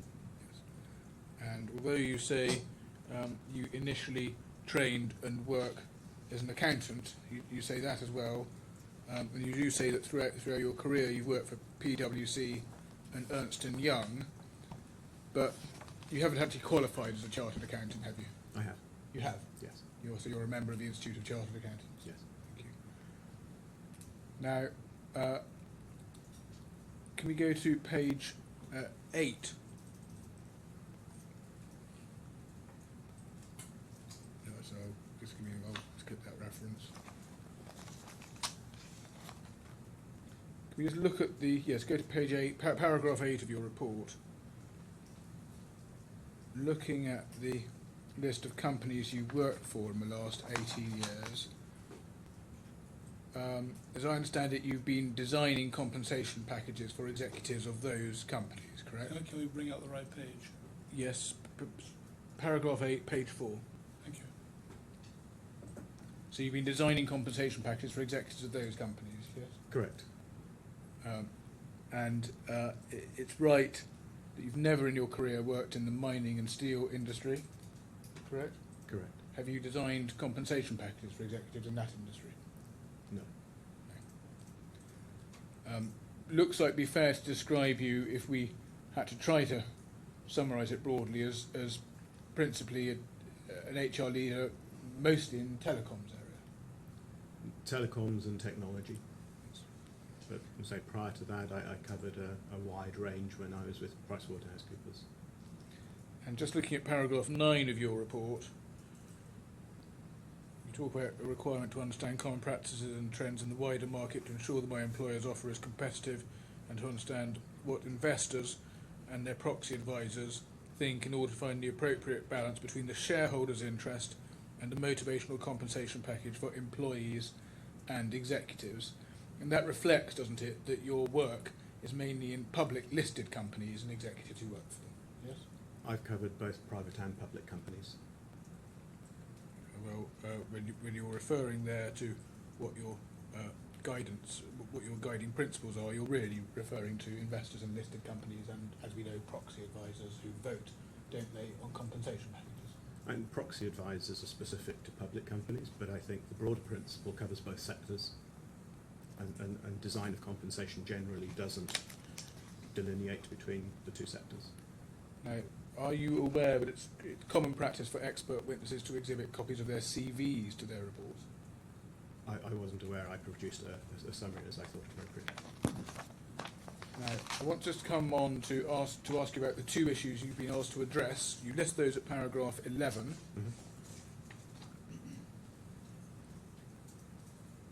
And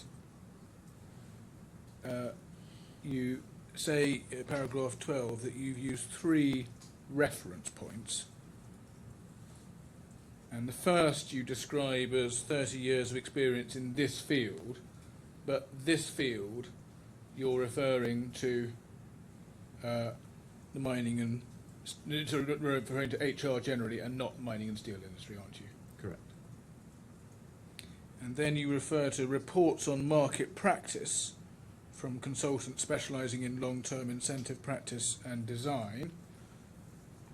But those reports look at bonuses and bonus and LTIP practice for FTSE companies, don't they?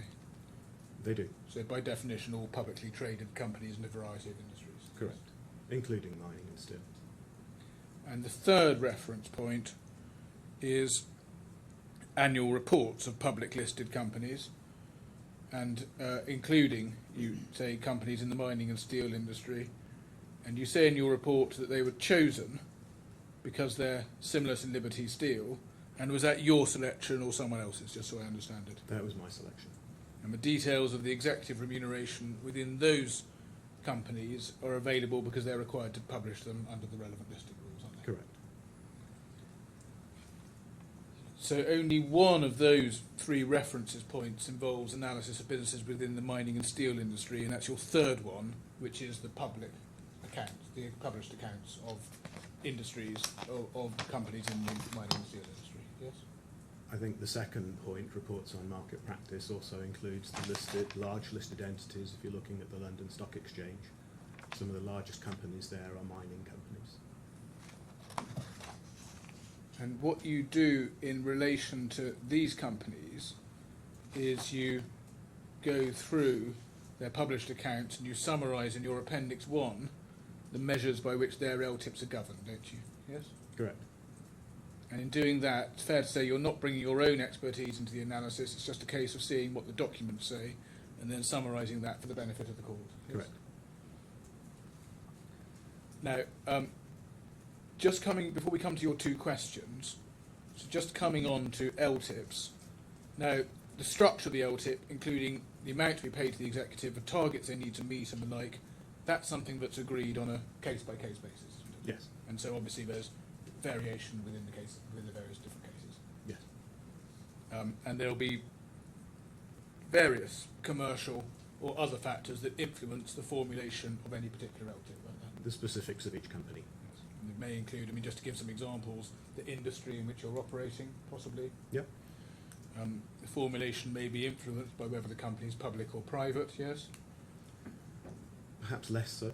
Well, just to But give an possibly. example, just to give an example from your report, you say that public companies prefer to use shares where possible rather than cash, but for many private companies that's not going to be a realistic option, is it? Is it? But that's not about measures per se, that's about the delivery of the reward at the end.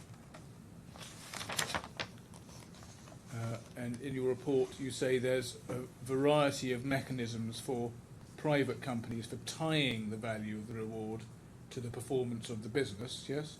Correct.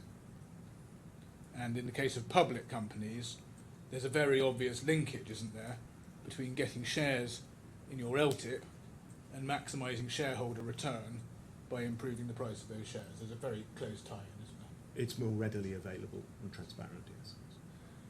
And LTIP structure also depends, doesn't it, on the role which the executive's been hired to perform, doesn't it? LTIP structure tends to be consistent within each company.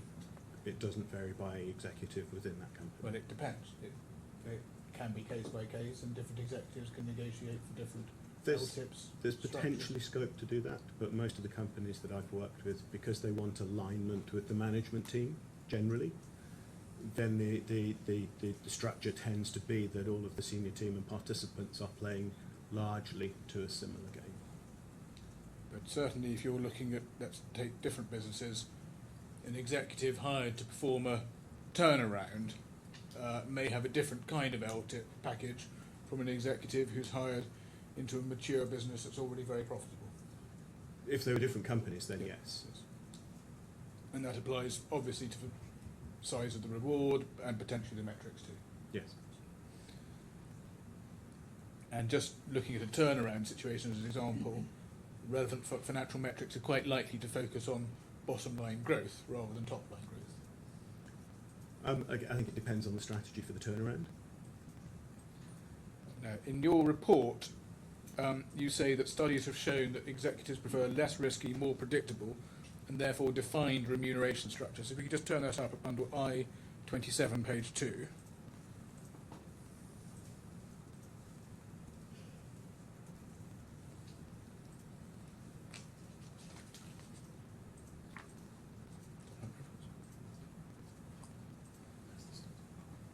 So this is an article referring to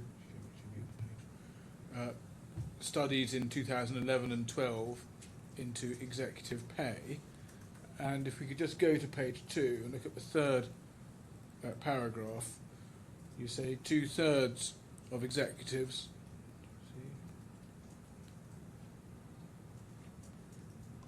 Sorry, fourth paragraph on that page. 2/3 of executives preferred an internal performance measure they could control, such as profit, to an external measure of relative performance, such as relative total shareholder return, even though shareholder bodies and regulators have been arguing for precisely the opposite. And so that's the finding of that research, and that's unsurprising, isn't it? Because if you take EBITDA as an example, the executive is going to have more control over that than over a measure which depends on the value of the share price, which could be more effective by matters outside the executive's control. Indeed. Now, just coming on to EBITDA, you do agree that EBITDA is a common favoured key performance indicator for managing business performance, yes? Yes. and you say in your report that it's used as a proxy for cash flow, but it's also used, isn't it, as a proxy for value of the business? No. Well, EBITDA is not a proxy for value in my experience. well, one method of valuing businesses involves applying an EBITDA multiple, doesn't it, and getting an enterprise value, as Mr. Trotter was putting. Indeed, but EBITDA on its own is only part of what you've just described. Yes, you mean. There's several parts to that jigsaw. Yes, but EBITDA in a EBITDA multiple valuation is obviously a pretty core part of that valuation, isn't it? It's a significant part of it. Well, yes. it's what you're multiplying, isn't it? You've got to find the multiplier, but that is the thing you're multiplying. Yes. I mean, you seem to be reluctant to accept that EBITDA's relates to value, but it's obvious, isn't it? It's related to value, but on its own, it is not value. That's the point I'm trying to differentiate in my report. Now, just to pick up one point you make in the joint statement at I-35, page 8, you say that we have sufficient additional capital investment. It's not difficult to increase EBITDA, for example, an additional furnace, rolling mill, or other facility. But it depends obviously on the situation, but it's not as straightforward as that, is it? Because it depends on the underlying profitability of the business, and if you have, for instance, a difficult, say a blast furnace, which could be quite difficult to make profitable, then adding another blast furnace won't, potentially at least in the short term, increase EBITDA, will it? Well, it would take time to come on stream, so the short term is an important part of that. But if you look at EBITDA, it doesn't take into account depreciation, interest, or amortisation in any of those figures. So what it does give you is it gives you sales, and it will give you the cost of the raw materials of what you're selling. So it will increase, most likely, your EBITDA fairly quickly. Now, whether it's increasing it at the right proportion to the amount of money you've invested in that blast furnace, that's the skill of the managers to increase that. So it's not a simple relationship. It depends on timing, it depends on underlying profitability and cost of the new investment. Absolutely. And if an executive's hired on a turnaround brief to improve bottom line performance, again it will vary case to case, but it's unlikely in many cases that you're going to expect significant capital expenditure, because the nature of many turnarounds is to cut losses and improve profitability, not to generate additional revenue with the advantage of a big boost in capital expenditure. I don't know the details of this case, but you could see scenarios where you have older technology in play, and actually the investment in more modern technology would give you a quick step to a turnaround. So I think it's oversimple too. It depends if your turnaround, really, it depends on whether your turnaround, the people behind the turnaround, have the capital to invest. The capital and the time. Otherwise, many turnarounds will be a question of improving on what you've got. Indeed. Now, you say that EBITDA is not a metric defined in accounting standards. Just pausing there, just on your last answer. If you are in a turnaround situation, which is really trying to do the best of what you've got, you wouldn't particularly expect to see cost of capital included as part of the LTIP metric, would you? I think I'd still be looking for that, to be honest. In my experience, conversations many times start out with a simple definition. And as you start to work through the process, you realise the simple definition won't work, and you end up with a more nuanced, more subtle set of measures at the end of it. You say that EBITDA is not a metric defined in accounting standards, like in GAAP, for instance, yes? Correct. That's also true of total shareholder return, isn't it? Yes. And total shareholder return itself, there can be a number of variations as to how that's applied, yes? There are some subtleties to it, yes. Yes, and it can involve judgment, can't it? A lot less than are involved in EBITDA, because you're simply looking at a share price. Well, it can involve discretion as to what index you choose, for example. Indeed. Now,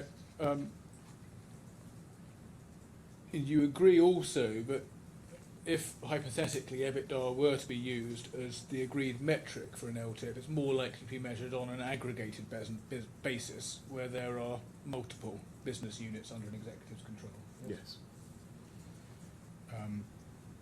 And that makes sense, doesn't it? Because broadly what you're trying to do is reward the executive for the overall value add. Indeed. They have to manage the portfolio that they've got. Yes, now, if I could just go to your first, the issue you deal with first, which is EBITDA as a standard measure of growth. In the issue is whether EBITDA is the primary measure for assessing growth for LTIPs in the steel and mining industry, yes? Yep. And you say it's not, and can we just break down how you get to that answer? Indeed. So if you look in my... well, no, I'm going to break it down with you, don't worry. Okay. we can do it together. Now, as I see it, it's primarily the third of your reference points, the annual accounts of the public companies, that you've relied on to answer the question, yes? That's the primary source. Yes. And you haven't looked at any private companies or private groups, have you? By their very nature, it's difficult to get that information disclosed in private companies. And you've looked at 8 public companies, haven't you? I think that's right, yes. Yes. And they're all, and you've looked at accounts for the financial year ending 2024, yes? I think it's 24, but I scanned back over prior years as well. And 2 of the companies you've looked at, Tata Steel and JSW, don't publish their LTIP arrangements, do they? So your analysis looks at 6 publicly listed companies, yes? And only one of them, ArcelorMittal, is an integrated steel and mining company, correct? Correct. There are other integrated steel and mining companies around. Why didn't you look at those? I looked for what I could find, so that the process was to initially identify competitors, and then going through their annual reports, try and draw in further companies where information was disclosed and available, and that's what I was able to find. So did you look at other integrated mining and steel companies and then discard them because information was not available? Do you Exactly. recall? And having looked at the 6 companies you do look at, the punchline of your analysis, as I understand, is at paragraph 34 of your report, where you say if there's such a thing as an industry standard, then the total shareholder return is the nearest to it, albeit that it is applied in different ways in each company. You see that? Yes. Now, total shareholder return involves, amongst other things, looking at the change in the underlying share price, doesn't it? Yes. So, by definition, one is reliant on it being a quoted company. You could look at it that way. You can create a proxy for that for a private company too. Well, then it's a rather different calculation for the one you describe in your witness statement, in your expert's report. You could still put a value on the shares of the company if it was a private company. So you'd have to conduct a DCF or something. Exactly. Right. So just okay.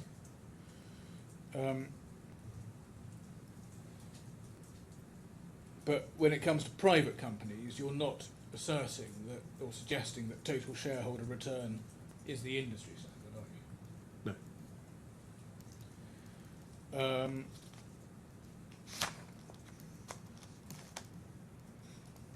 Just give me one moment.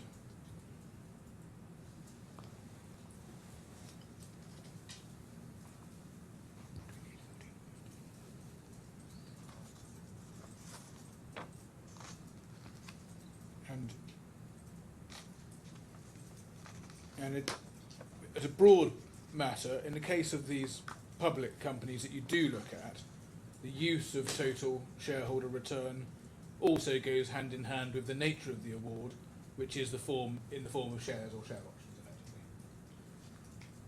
There's a commonality about because they're listed companies, and as I mentioned in my report, the preference where shares are available, companies will make the award in shares. It gives greater alignment with the shareholders' needs. And it increases the alignment, doesn't it? Exactly. And that's another aspect that's not really applicable for private companies where share issues are not going to be available. It's an aspect, but they're by no means, what's the phrase I'm looking for? Sort of exclusive, so it doesn't mean that the moment you move to a private sector company, you can't run those two together. But just looking at what we've looked at so far, as I read your report, you are arguing in paragraphs 32 to 4 for a growth measure which you say is standard, but which is very focused on public companies, and it's not really both in its calculation but also in its linkage with share awards and share option awards, and none of that's really applicable to a private company of the kind that we're looking at here, is it? I'm not sure I agree with you there. Now, you do address the question of private companies at paragraphs 36 to 40 of your report, where I think probably it looks to me you're trying to grapple with the point I just made to you. But it'd be fair to say that in those paragraphs, you don't really come up with a conclusion, do you? So I certainly identified the point you raised. How do we get insight into the private sector where information is not readily disclosed? I think one of the key points in that is that executives move freely between the public and the private sector. And if you want to be able to attract top executives from the public sector companies with the right experience, as a private company, you need to be able to offer something similarly competitive and comparable and interesting. And it comes with an expectation from those executives in many cases that it will have some form of structure. They will have experienced certain types and structures of rewards in the past. That all sounds a little bit unlikely. I mean, an executive is going to want to have a comparable compensation package overall. Yeah. They're not going to be on worse money.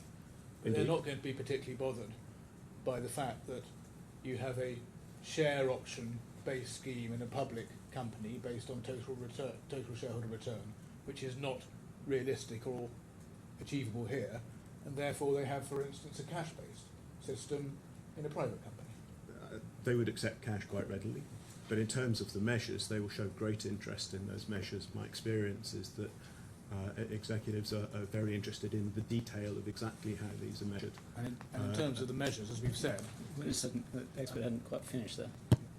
Sorry. I thought he was winding down.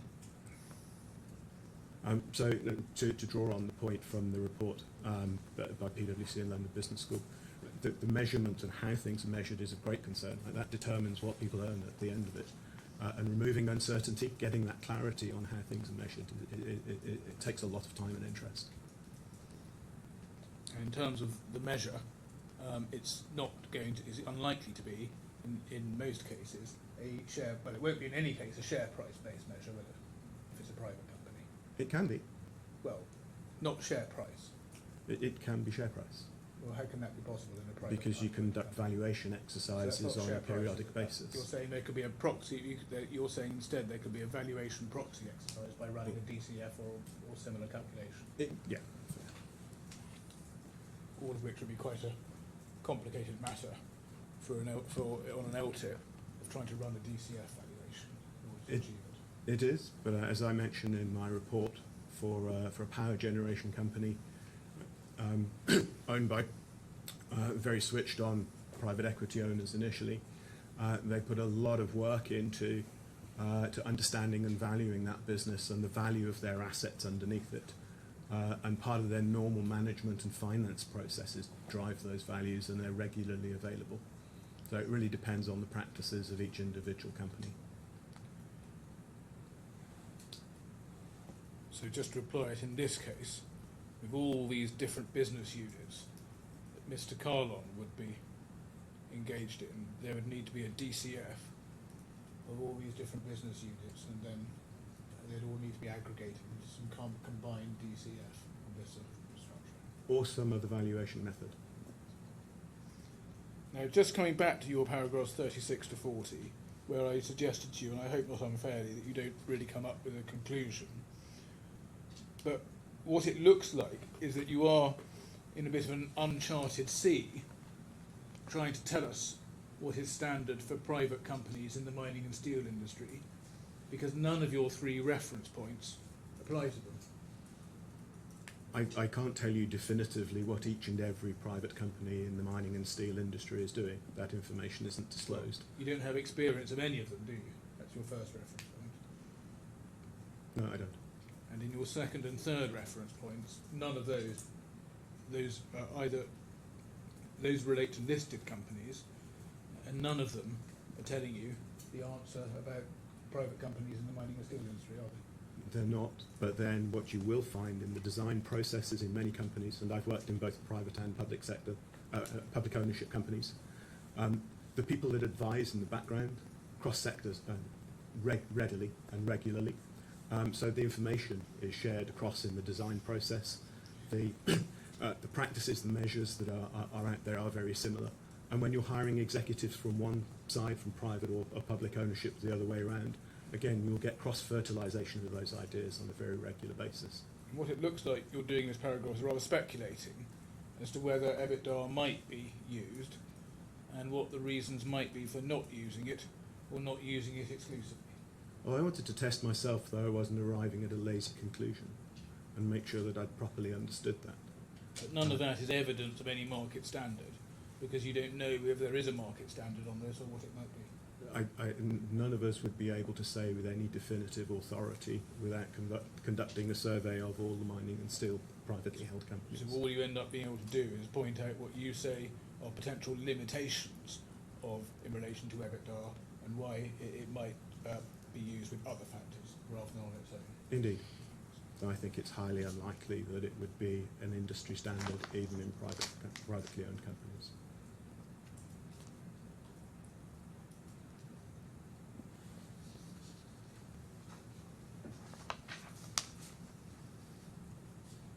Can I just go to paragraph 15 of your supplemental report, I-38, page 4.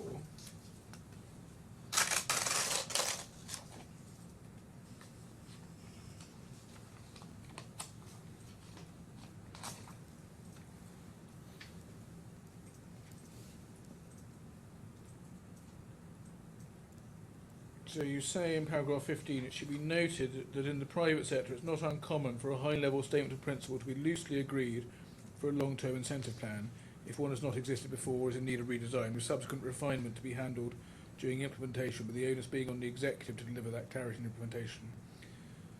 Now, I think we're going a bit fast for this. I'm sorry.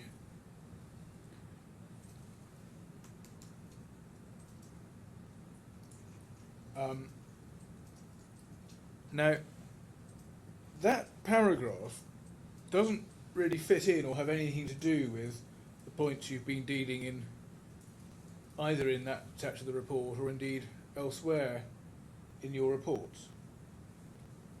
It's just a sort of, you've just thrown it in, haven't you? I think I was struck at the time as I started to look at this and I looked back to the original brief, how the reference to EBITDA was there without the levels of definition that sat behind it. And to me, it was worthy of making that point.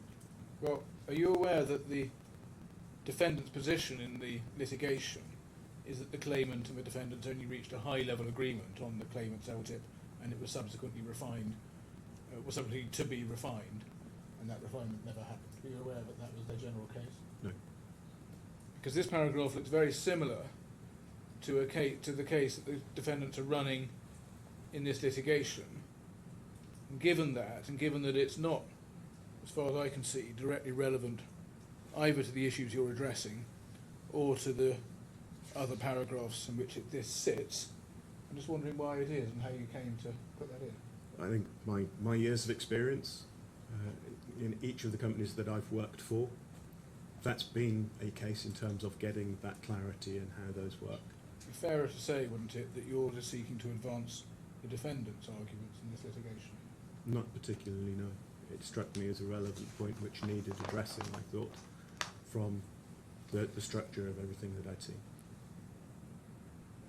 Well, let's move to the second issue you've been asked to look at, which is industry standard practice in relation to LTIP vesting. And we've agreed, haven't we, that LTIPs are individual to both the executive and the company and are individually negotiated, yes? Not entirely, no. So coming back to my point, if you're looking at a company, generally, you'll have a group of executives who will participate on the same terms. And for a variety of reasons, the eligibility terms will be consistent across all of those executives. You're saying there could be consistency within the company. Within the company, that's right. Companies will, from one to another, there'll be differences. And that, again, is particularly important, isn't it, for a listed company, because people can see what each other's arrangements are. They can see what they are, but it's exactly the same also in private companies. The transparency is perhaps more than you might expect in some of those spaces, and the language and the conversations that go on between executives.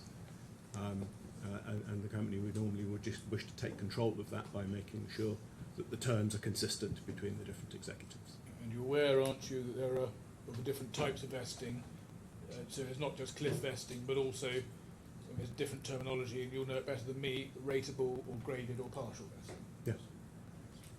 I mean, you don't mention that latter type of vesting in your report, but you accept that, again, on a case-by-case basis, that can be negotiated for too. It could be negotiated, and it's something you'll see in American listed companies more than anywhere in Europe. Now, we just discussed on your first question the distinction between public and private companies.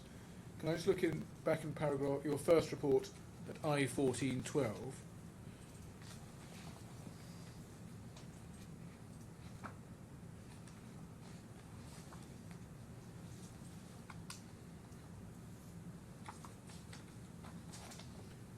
I'm just looking at paragraph 41. You say public listed companies follow reasonably consistent practices on the eligibility term for vesting, largely because of the influence of investor bodies. And then you then go on to say about private companies. In my experience, private companies tend to follow similar practices, not least because it's the owner's wealth, which is financing incentive. They're keen to get value for their money. It is, however, difficult. I'm sorry. It is, however, difficult to prove this beyond drawing upon my personal experience, as privately held companies typically do not make any disclosures. And again, it's like with our first question, you don't really know, because in the absence of disclosures, it would be difficult to draw any conclusions, as you say. Exactly.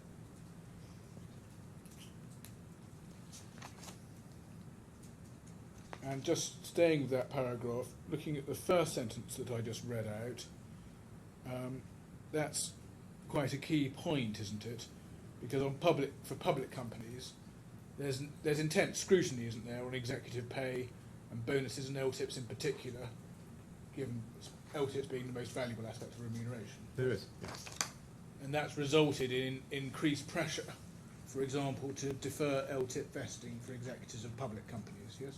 Yes. You mentioned now holding periods and the like. Yep. And none of that scrutiny applies to private companies, does it? Because they're not required to publish packages. It doesn't. There may or may not, depending on the capital structures, be minority shareholders, banks, etc., which provide requirements, but I don't know what's in this particular case. And again, as with the other question, you can't say what's market standard for private companies. You just don't know. No. Now, just want to ask you about good leaver and bad leaver provisions. Can we agree on this proposition? It would be highly unusual for a company to have a unilateral and unqualified right to just terminate an executive before the end of the vesting period, with the result that the LTIP is just completely forfeit. I think that's actually a lot more common than you're suggesting. That's the way the plans usually work, that unless you get to the end of the vesting period, those awards will lapse, unless one of the defined good leaver terms, as they're known, is met. And those generally are no fault clauses, so if somebody dies in service, ill health, early retirement, as examples. Yeah, I think there may be less between us than you think.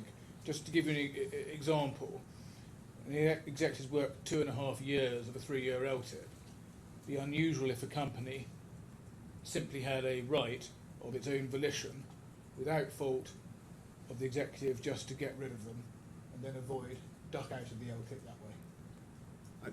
that would be a matter of the terms of the exit to look at It would that. be a But pretty it's, unusual situation, wouldn't it? I've seen many cases where long-term incentive awards do not vest under those circumstances, and indeed much closer to the vesting date. There are, in the market and in reality, various potential mechanisms, aren't there, for making sure the executive is given a fair opportunity to earn the LTIP? Yes? There are, yeah. That's why I said a plan is put in place and the terms agreed and specified. Well, one of them can just be a contractual minimum term, yes? Yes. Another can be a notice period of a sufficient duration, yes? Trying to understand how A that would. long notice period, so that you can't, for instance, terminate shortly before the LTIP would come due. I think it depends on the specific of the labour market. If you look in the United States, notice periods in the United States are incredibly short, 2 weeks.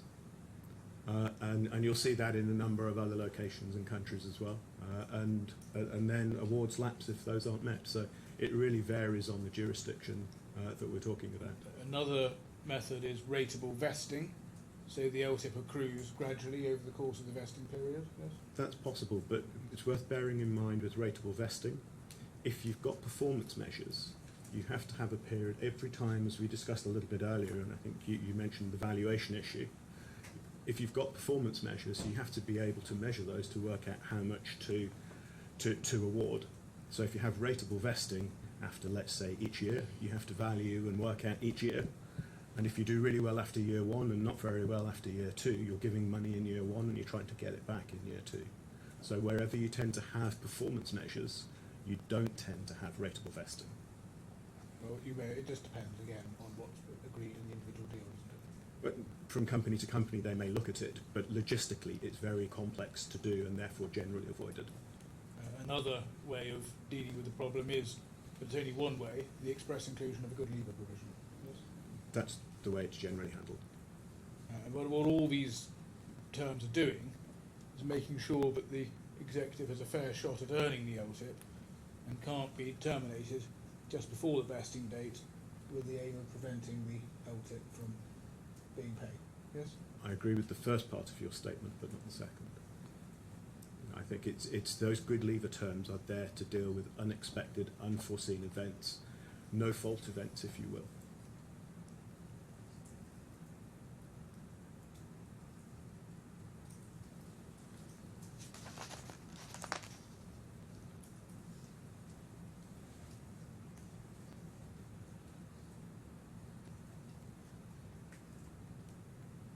Just give me 1 minute.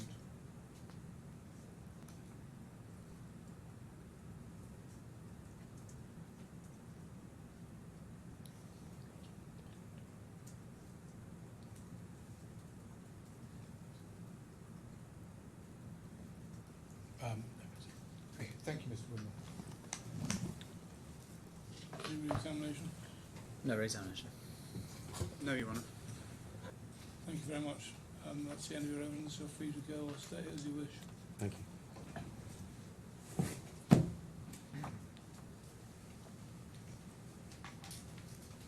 Yes, Mr. Driver.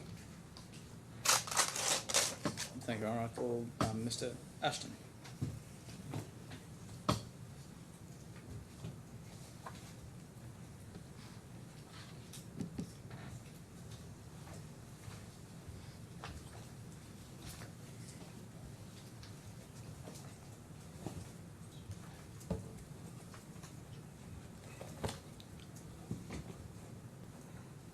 Please confirm your full name and occupation for the court's record. Neil Ashton, I'm Chartered Accountant. Thank you. Please repeat after me. I affirm that I will say nothing but the truth. I affirm that I will say nothing but the truth. Thank you. Good afternoon, Mr. Ashton. Good afternoon. Do you have with you copies of your two reports and the joint memorandum? I do. Perhaps we could just bring up on Opus I/28. Is this your first report in these proceedings?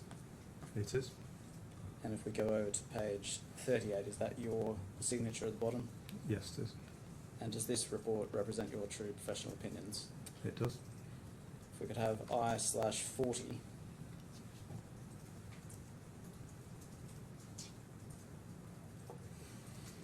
this your second report dated the 2nd of November 2025? Yep, it is.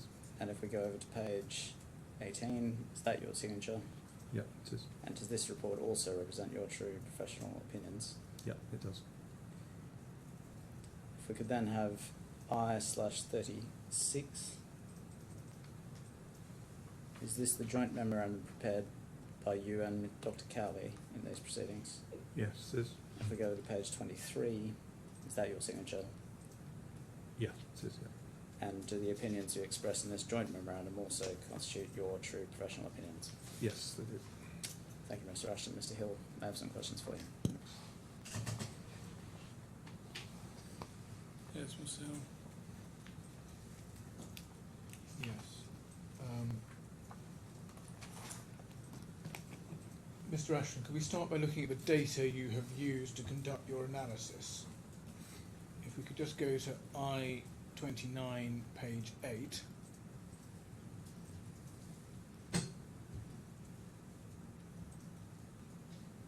That's the appendix to your letter of instruction, and it shows the business unit's financial information that you were provided with, correct? That's correct. And I think as we've established with Mr. Trotter established with Mr. Lazarevic, what you're looking at is predominantly annual financial statements, correct? That's correct. It'd be useful if we could just scroll down and see the rest of the list, if that's possible. Well, what we can do is perhaps put, I think there's 2 pages up there. Both pages can be put Yeah. up by the operator. Yep. Thank you. Perfect. Thanks.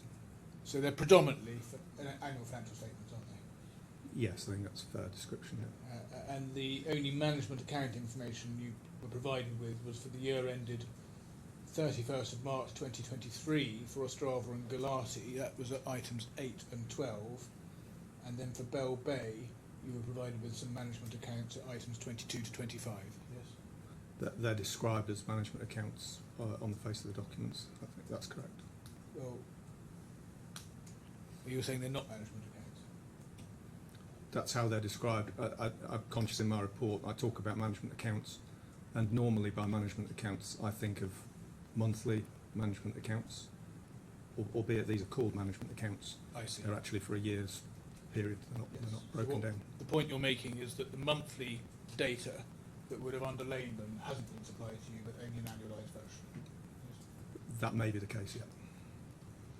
Now, if you go to page 10 of this appendix, you say there that you were provided with some additional information, instructions, and you were told that the consolidated annual financials of Liberty, Galati and Ostrava were not available. Do you see at point 1? Yes. And then at paragraph 8, you were given some instructions about the nature of other revenue, yes, within LPMA, yes, Yes. but not given any way of verifying this. It was really by way of instruction, effectively. Yes. And I think confirmation with the client, yes. And by the client, you mean the defendant. You mean the defendant. Yes, yeah. Now you comment upon the limitations of this data in your report at paragraph 2.8, and if we could just go to that, it's I-28 at page 8.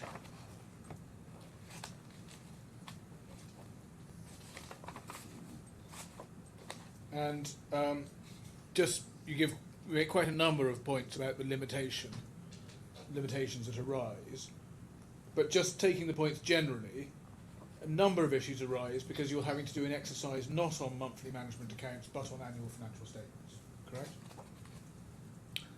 These are not all exclusively issues that might arise from... Don't worry, just listen to the question, focus on the question.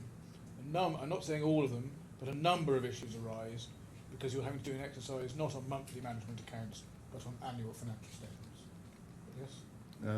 Let's have a look.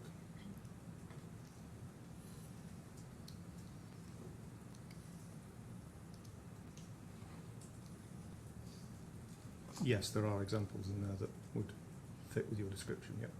For example, and another point is you've got to look at financial statements which are for non-aligned periods, haven't you? That's correct, yes. And even when looking at financial statements, you've got some which are consolidated and some which are unconsolidated, yes? That's correct, yeah. Now, when you at 2.18, just on that point of consolidation or non-consolidation, you go to 2.18.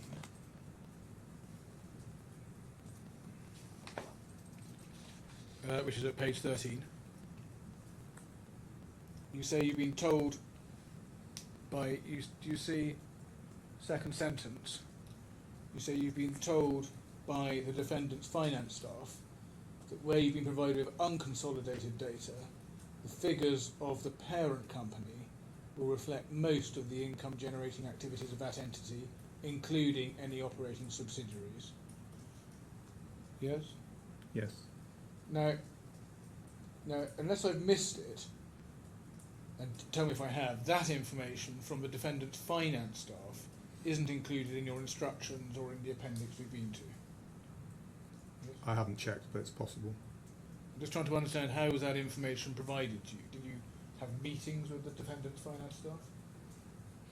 I can't recall it. Maybe on email.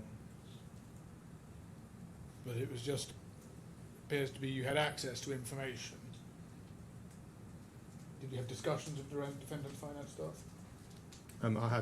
I'd asked questions, obviously via my instructing lawyers on certain points, including this particular issue, because it struck me as potentially relevant and potentially material.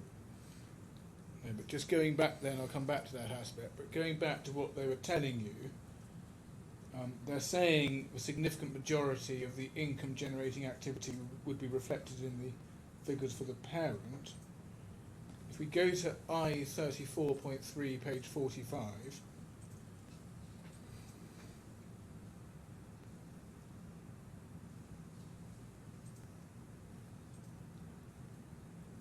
you see there, these are Liberty Ostrava's accounts from July 2020 to March 2021.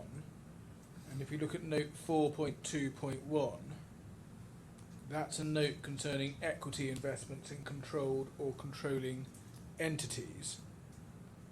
And we can see that there are a number of subsidiary entities there whose details are not included in Liberty Ostrava's revenue and operating profit numbers.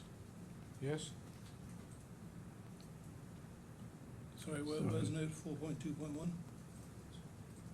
It's all of it. So these are all subsidiaries of Ostrava, whose profit figures are not included in Ostrava's operating profit figures. Yes. I haven't revisited this, but yes, it looks as if equity investments in controlled or controlling entities. So these are other entities other than the parent. So yes, seems to be the case. And in your report, you do recognise that these entities earn profits that would be material to an exercise of looking at operating profits on a consolidated basis. Yes? I'm just looking back at my report, Yes. what I say. If you look at in the footnote footnote. 13, Yep. at page 13. Yes, Yes? that's correct. Yeah, so I made the point that there are activities outside of the main parent company, and that's a limitation on my analysis. But it's not something that I've discussed further with either of the other experts on this case. And if you look at I34.3, page 6,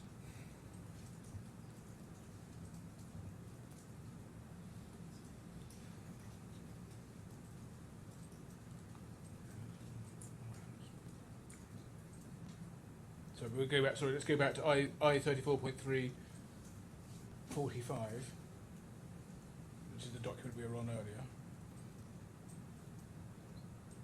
Just to take one example, the bottom entry on the table, you see the Czech subsidiary has fairly material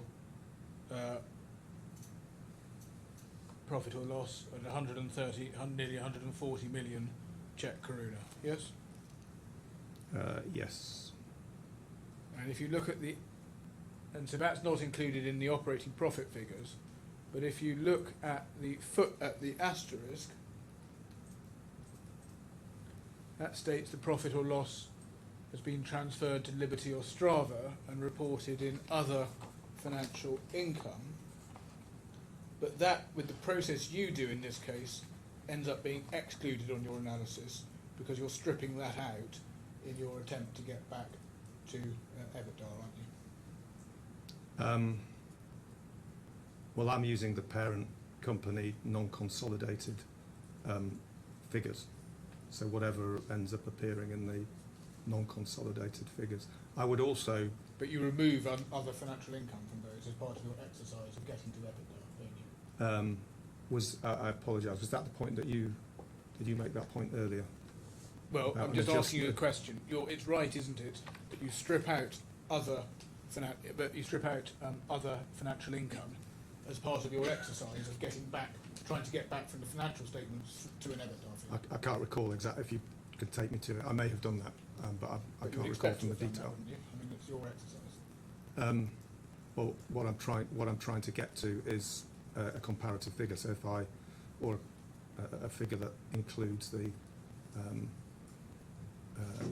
results of the sort of key operations that the claimant was responsible for, and if I thought financial income was something other than that, then I wouldn't have included it. If I thought it did include that, then I would have included it. And if we look at Did you mind if there was one other point I was going to make? These figures obviously are all in Czech currency as well, and not in euros. So, and the results of my analysis, the end results of my analysis, and the other experts' analysis presented in euros. So, I just mention it because there potentially is quite a big difference between the two values. could you just go to I-33?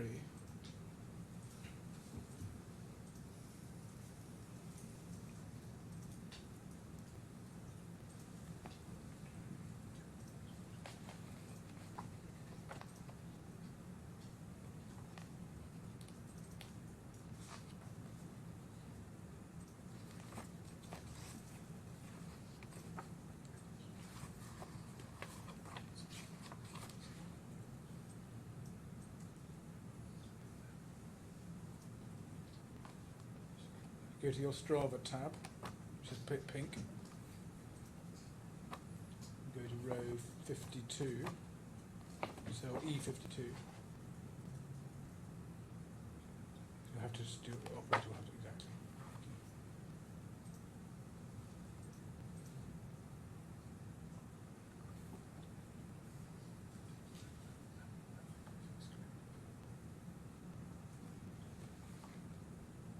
Yes, we can see there you are, if you look at, is it D?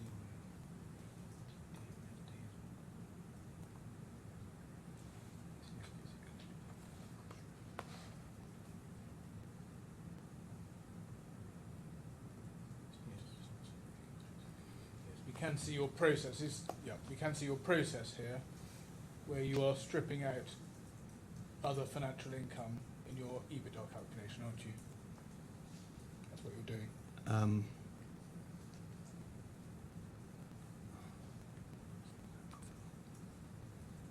Well, I can see there's an other financial income figure being added. Is this the 80? Which number are you looking at specifically? Apologies. Row 52.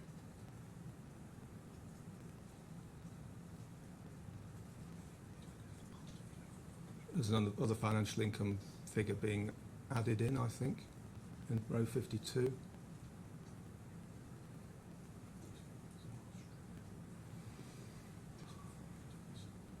All of those figures, you can see that all of those figures And they're you're being aggregating there Yeah. are the figures you're stripping out. They're being deducted. Are they? They being are the deducted? figures you're stripping out. Is this your spreadsheet? Right. It is. It's not one that I've looked at recently because Mr. Lazarevich, in his report, said he checked it and didn't find any issues with it. So it's not something that I've looked at. And obviously, this is But you do fine agree. detail of my numbers. But you do agree, don't you? You are stripping out other financial income when you're calculating EBITDA figures. Yes.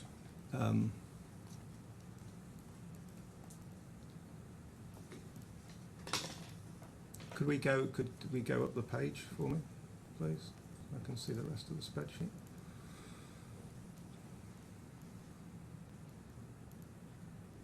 Not all the way, please.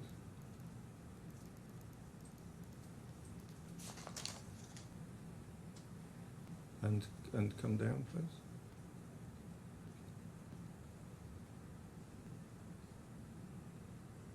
Thank you. Keep coming.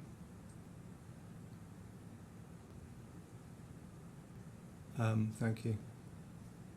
Well, I'm not sure because I can't see that other financial income higher up the profit and loss account. So it looks like this is where it's being included for the first time.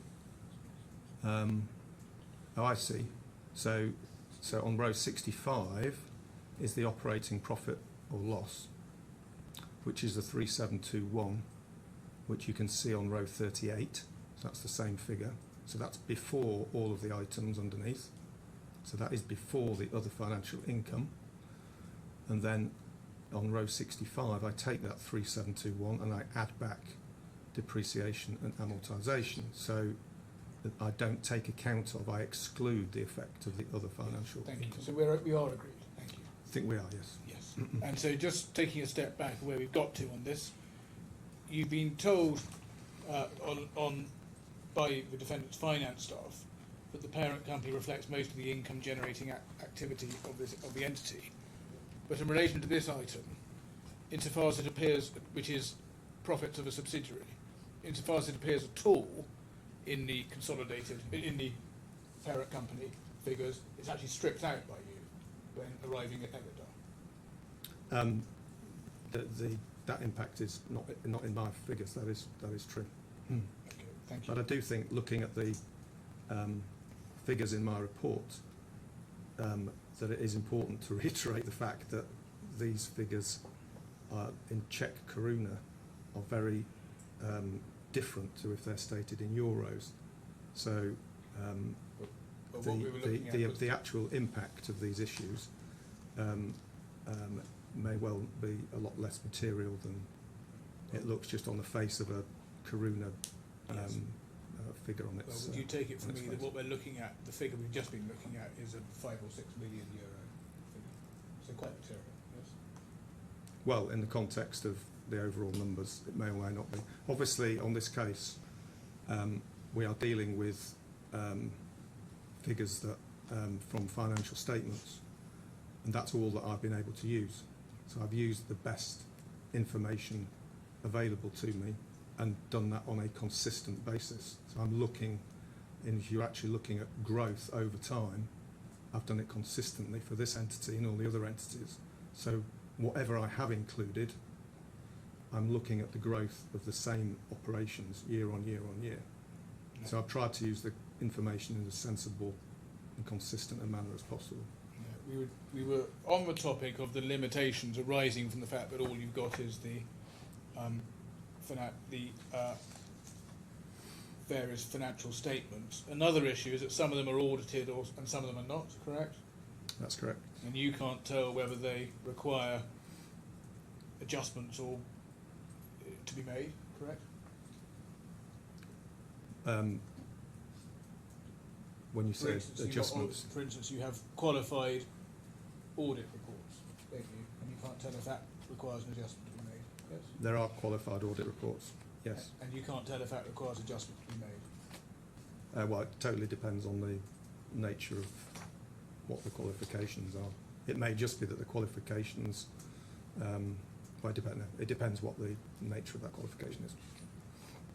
But the further investigation might suggest that adjustments are appropriate, yes? Possibly, Well, that's what you say in your own report, so I'm just yeah, giving you one. possibly. But again, I've obviously used the information that I have available to me. And you've also had to proceed on the basis of certain assumptions you've not been able to independently verify. So for Liberty Bay Bell, for instance, you've been separately provided with depreciation figures and you've relied on representations from finance staff that they describe to explain what you describe as discrepancies in the data. I've tried to, yes, I've come to the best answer I can based on the information that was available to me. So what, just putting it all together, what you and Mr. Lazarevic are doing is trying to do the best you can with financial statements prepared for non-aligned periods and on a variety of different bases. Yes?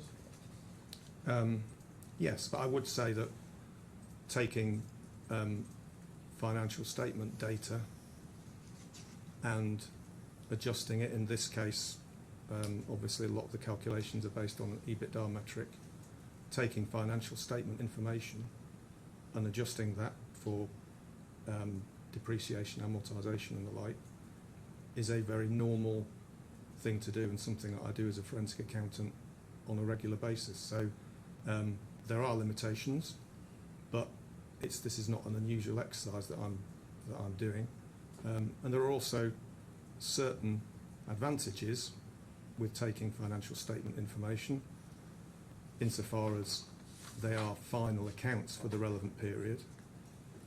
If you rely on management accounts, they may be better for a number of reasons, but management accounts will not have period end adjustments, so adjustments that are required in the financial statements to finalise them, and they may be relevant and they may be material. So it swings and roundabouts, and there are, while there are a number of limitations, as I've said in my report, there are also reasons why it's a normal and reasonable approach. Well, if you've been provided with management accounts, they would ordinarily be compiled monthly, wouldn't they? Yes. Yes, that would be my expectation, yeah. And management accounts would have enabled you to understand the profile of how revenues and profits would have been generated across the relevant periods that you needed to look for. It would have given me a monthly profile rather than an annual profile. And so it would have given you a profile of how the revenues and profits are being generated, wouldn't A monthly profile, but not on, yes, rather than an annual profile, yeah. it? And not having management accounts is an important limitation in your exercise, which involves trying to analyse growth for these non-aligned timeframes. Yes?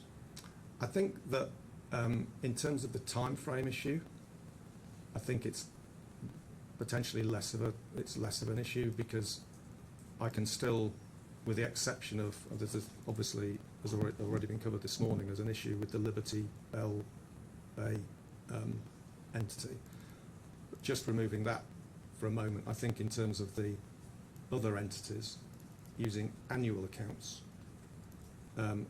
we can still come to a sensible approach, which is what me and Mr. Lazarovich have done. So I'm just trying to understand what you're just looking at your report. If we go to I-28, page 11, I just quoted you your own report. You said in your report, paragraph 2.10, Yep.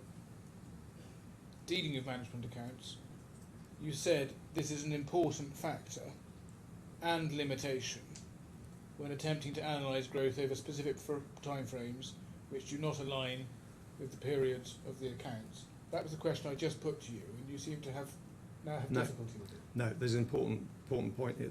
What I'm really talking about there is I was instructed to look at some very specific timeframes with like monthly cut-offs, like it might be from the beginning of May, say, in a particular year, and look at the growth over that period. What I'm saying is that clearly management accounts on a monthly basis would allow you to precisely cut off the analysis and match it to that time frame. With what you cannot do with the financial accounts, you can't do that. One of the methods that I used in my first report was to prorate the financial accounts. So take a particular portion. So if I have annual accounts for January to December, if I was looking for a period from May to December, from May through to the next April, I would take 8/12ths of the January to December numbers and add them to 4/12ths of the next year. That is that, and that methodology, although I presented it in my first report, I don't think that comes up with a sensible analysis, and it's really that I was driving at, I think, in this particular part of my report. What I did do, as an alternative to my specific instructions, and this is the basis that I have used and Mr. Lazarovich has used, is to actually just rely on the 12-month financial accounts and use those as kind of as base year, year 1, year 2, year 3, and in that respect, you can actually come to a much more sensible view of the year-on-year growth of the business. So I think it's a little bit more complicated than the question allowed for. But then if you stay with this paragraph, what you make clear in your report at any rate is that while you say in your second sentence, while it's helpful in relevant instances to be able to rely on finalised and audited accounts, it's not possible to understand the profile of how any revenues and profits were generated across relevant periods, in contrast to periodic management accounts, which normally allow for a monthly view to be seen. So again, you are saying in your report that you get a better view of the profile of the generation of revenues and profits if you'd had management accounts. Yes, that's true. Yeah. Right, shall we call a halt from them? Yes. We're going to stop for an hour for lunch, so don't talk about the case, please, in the meantime. Of course. Yep. Thank you. All rise.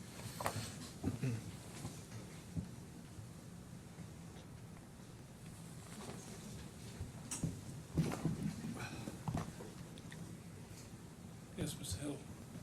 Thank you, Mr. Ashton. We're going through your methodology, and one of the features of your exercise is that you've conducted is you've worked backwards from the financial statements to get to legal EBITDA, haven't you?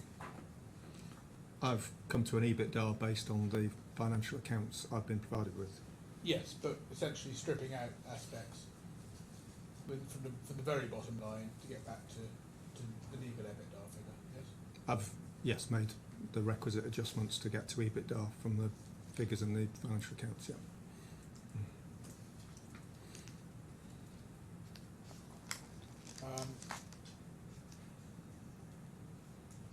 And if you had the managerial EBITDA rather than your process of getting to legal EBITDA from financial statements, if you'd had the managerial EBITDA, that would have been a better reflection, wouldn't it, of the underlying performance?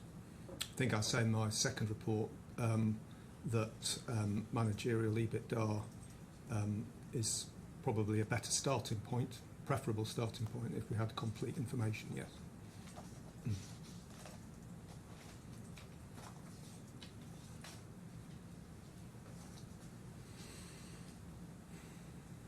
Now, so we can just get to the limitations in the exercise based on the data. If we go to paragraph 3.50 of your report.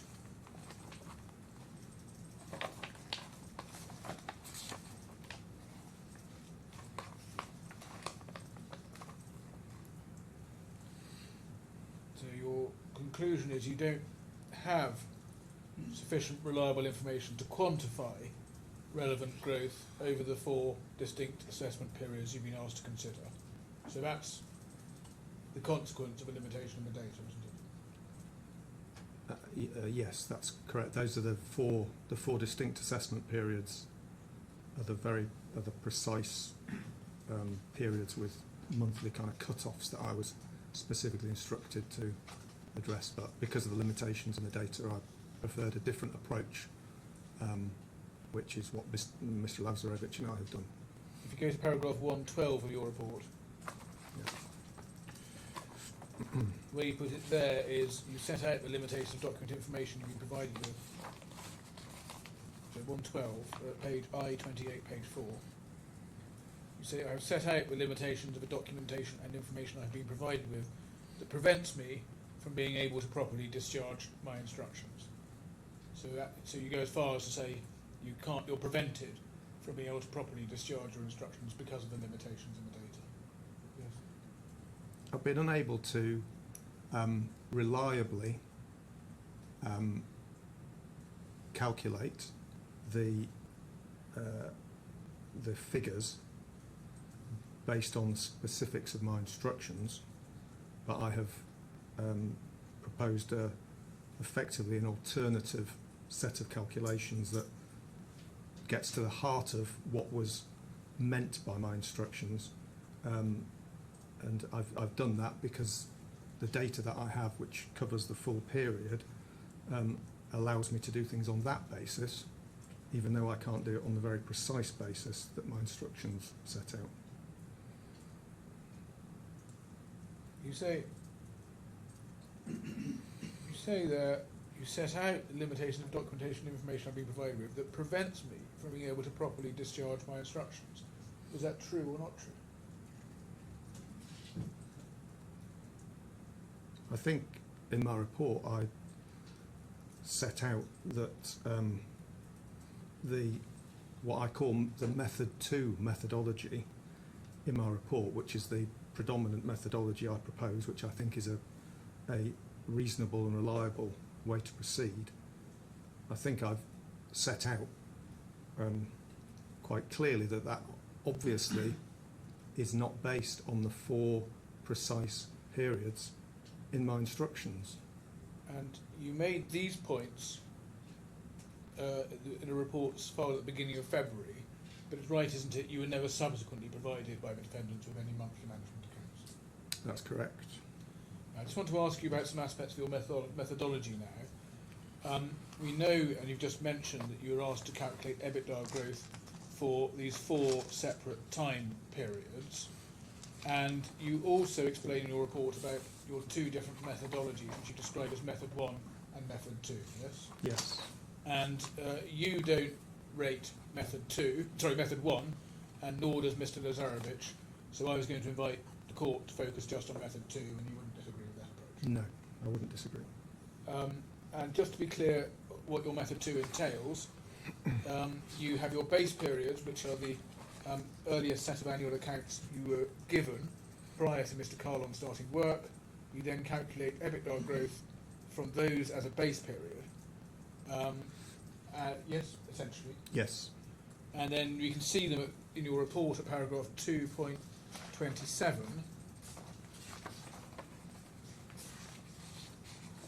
On page 17. Those set out the differing periods, Yeah. and they don't align, but I'm going to leave aside the oddities of Liberty Bay Bell, but leaving all that aside, the base periods are relatively close in range, yes? As near as I could get them, yes. And then what you do is you use those base periods, and for each business you just compare the data in the accounts for the following 3 years for that business, yes? That's correct. And you presented your analysis both on an individual entity by entity basis and also on a collective basis, correct? That's correct, yeah. And in your conclusions in your report, you focus on the aggregate position. That's in paragraph 351. I provide a summary as well as the individual position, yes. Well, you have a An separate... aggregated summary, yeah. Yes, when you get to the conclusions, you focus on the aggregated position. I think that's 351 in follow. Let me just check. Yes, those are focused on the aggregated position. Now, just want to pick up a couple of differences between you and Mr. Lazarevich, but it'd be fair to say there's actually quite a lot of common ground between you, given the data limitations you're both working with, yes? I think there's yes, we essentially use the same data and come to materially the same conclusions and the same calculations. Exactly, yes. And both preferring method 2, yes? Yes. And both thinking that managerial EBITDA would better reflect underlying performance if only you had it. It would be a better starting point, yes. Now, the biggest, just on the points of difference, the biggest difference, although actually even this one doesn't seem to materially affect your analysis, is probably the treatment of the Liberty Bell Bay. Would you agree? Sorry, could you repeat the question? I was going to say the biggest difference between you and Mr. Lazarevich, and even this one doesn't seem to materially affect your analysis, is the treatment of Liberty Bell Bay. Yes, I think that's true. And you sought to address that in your second report, which you served on Monday. But can we just see how the issue arises? In your first report, you used a base period for this entity as 1st July 2019 to 30th June to 2020, and you can see that if you go back to 227 on page 17. Yep. So that's your base period.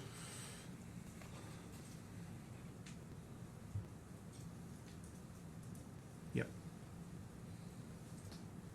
And then, and just pausing there, that base period is some time, quite a lot of time, long time, before Mr. Kahlon actually took over Liberty Bell Bay, isn't it?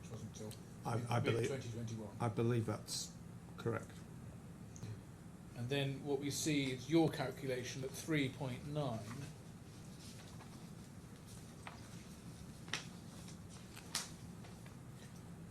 Where you, for the purposes of the assessment stage, as it were, you look at the 3 years following June 2020, correct? I haven't got it up on my Yeah, sorry, screen. it's at page 24.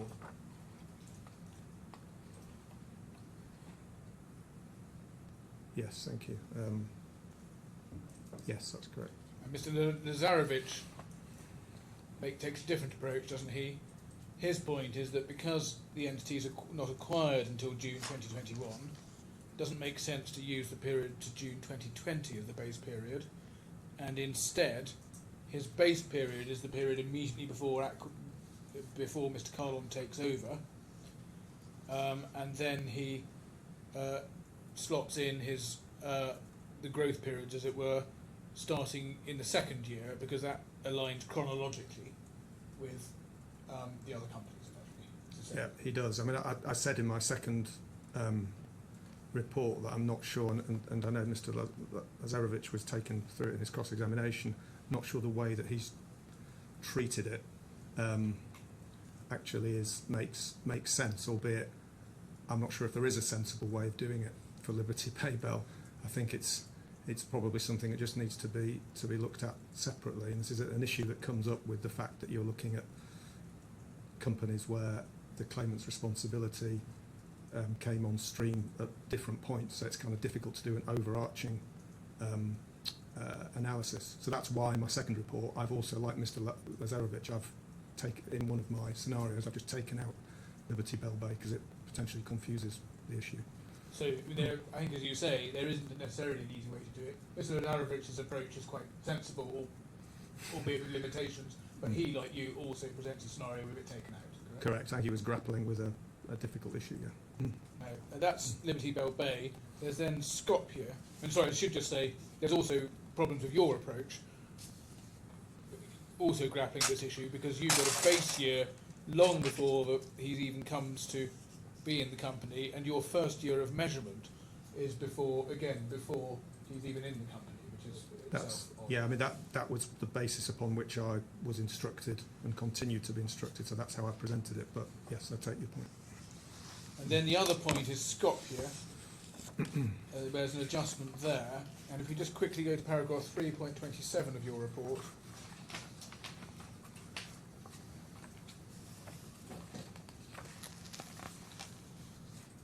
You explain there that it's unusual that the second year shows a decline in EBITDA for that entity when the other units show substantial growth. Then you identify there that its EBITDA is materially affected by a 2 billion loan write-back to the effect of about 30 million euros odd, correct? Yes. And then you identify at your footnote 39 that this is an item which would likely be subject to adjustment if a more detailed analysis of underlying EBITDA were to be performed. Do you see that at the bottom of the page? Yeah. Page 29. And what Mr. Lazarevic, the approach he takes, is to give effect just that kind of adjustment, isn't it? Yes? That's correct, and I also made that adjustment in my second report as well. Now, so those are the 2 points of differences which I think have rather gone away. Can we now look at your calculations? If we start at 235 and 236 of your report, you explain what you have done. So you say 235, not within your expertise to interpret contractual provisions, but I understand the claimant's case to be that 100% growth is referable to the cited 3-year period, and any LTIP would crystallise at the end of that period. You then say it's not clear to me how the growth to be compared with the 100% target would be calculated.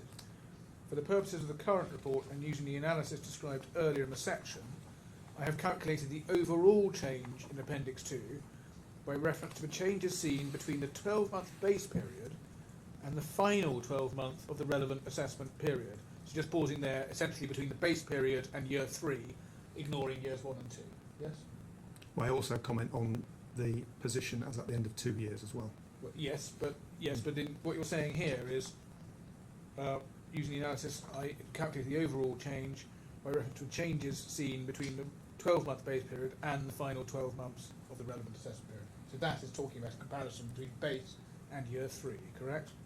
No, the relevant assessment period, I think there, I mean, could be at the end of year 2 or the end of year 3, whatever the court decides is the most appropriate measure.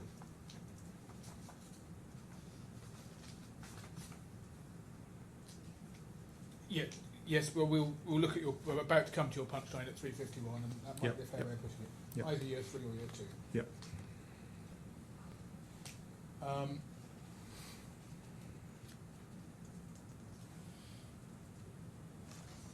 But either way, you're not taking account of year 1 on either view. I think that at 236, which I think is what got up on the screen, I've made the observation in the last sentence that the calculation doesn't take account of the performance in that part of the assessment period falling outside the last 12 months. So in both, whether you're looking at 2 years or 3 years. So you're First not year looking at isn't taken account intermediate of. years. You're looking Correct. at a base period and an end point, Correct. either a second year end point or a third year end point. Correct.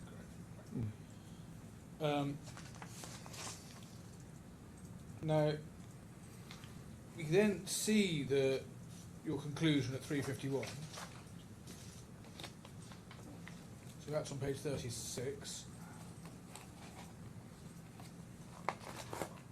where you give there, having explained what you've done, your resulting aggregate calculation of an overall growth percentage for revenue and EBITDA. Now I'm going to, no one in this, just pausing there, no one in this case, on either side suggesting that revenue is part of the calculation. Is there any particular reason you mentioned revenue? I don't think that's the right thing we've got on the screen, by the way. I think it's Bottom of Is page. table. We can put 351 and 352. Sorry, looking at the conclusion. Looking at I apologise. Bottom of page 351, Yeah. So if we can keep both on the screen for a while. Yeah. So just getting one point out of the way, although you refer to revenue there, no one is arguing for revenue as the metric in this particular case. Is there any reason you mentioned revenue?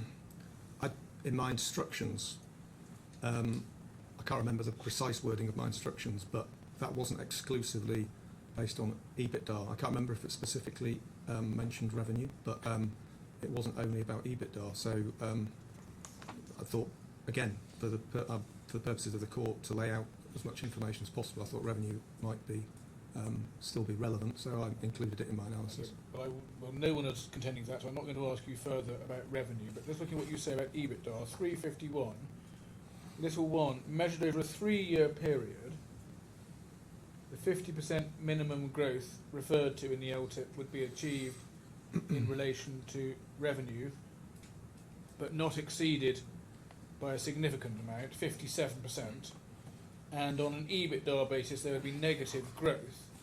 And that is because your EBITDA level in your base period is less than your EBITDA level in your 3rd year. That's correct.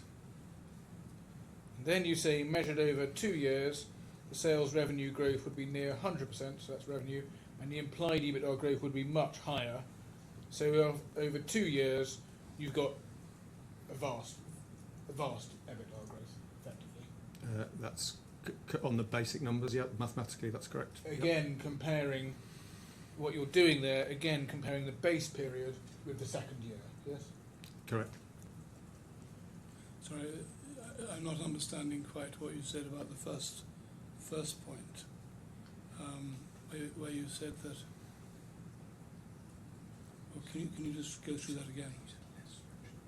Sorry.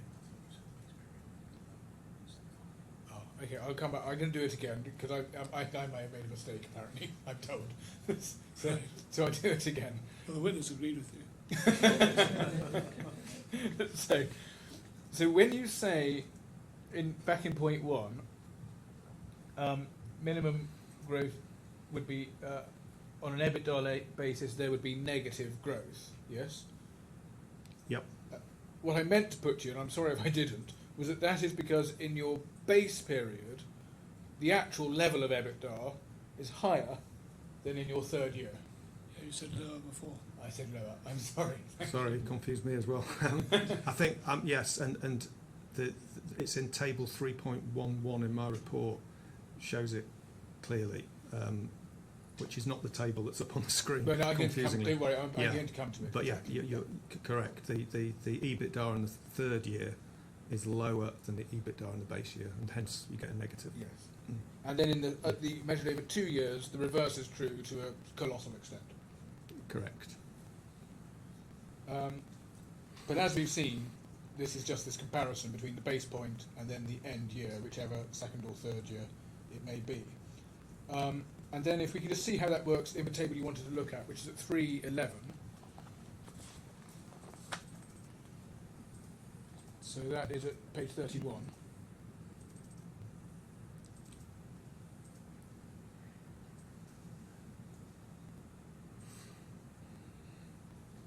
And perhaps just get that up on the screen so we can get it as big as possible. So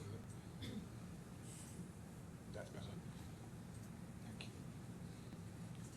So we can see what you've done. You've got a comparison when you get to EBITDA between the second year or the third year, the 73 million, and then either the 45 if it's the third year or the 1.3 billion if it's the second year.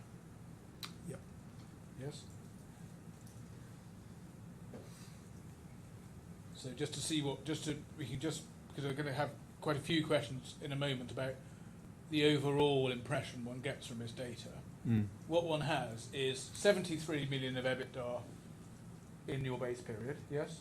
Yes. You have 615.7 million in your first year, yes? Correct. You have 1.378 billion in your second year, Correct. yep. And then in your third year is the low year at 45. Correct. Now, that third year is a period that runs from December 2022 to June 2023, isn't it? That's for financial years ending. Yeah, sorry, December that's what I meant. 22. Sorry, you're right. Yeah. Exactly. So, sorry to interrupt again. Just so I'm clear what's being done, the percentage for each year is a percentage based against the previous year, rather than from base. So the 700, if you look under in the EBITDA growth line, the 736% in the third column, and then the 124 and the minus 97, they are year-on-year growth figures. Yeah. And then the figures in the green columns at the end are looking at the position. The first green column is looking at the third year position, so the 45 million compared to the base period position of 74 million. So that's why you get a negative. And then the last column is looking at the second year, the 1.4 billion, compared to the opening of 74 million, which is why you get that huge percentage. Yes, thank you. Sorry to interrupt. No, that's very helpful, thank you. But this period of the third year is quite extensively after Mr. Kahlon has finished up. There are elements of it, yes, significant elements of it. Well, very significant, because if he's out of it at the beginning of May, all the elements which are the June to June element is entirely outside the period he's even there, isn't it? Correct, yeah. And even if it's December to December, those periods are quite substantially outside the period he's there. Correct, yeah. Now, I know you're not a lawyer and you make this clear in your report, but you have studied the LTIP in this case. Yes, you've studied. You've looked at the agreement. I've read the words on the page. Yeah. Yes, and you're aware that the LTIP provision states $10 million per annum based on performance over a 3-year period. But you do accept that if that per annum wording involves any consideration of performance on an annual basis, you're not addressing that in this report because you're simply comparing base year to the end year, be it the second or third end year. That's how I've done. I presented my calculations. Yes, based comparing a end year to a base year. That's So, correct. so no consideration of any per annum performance.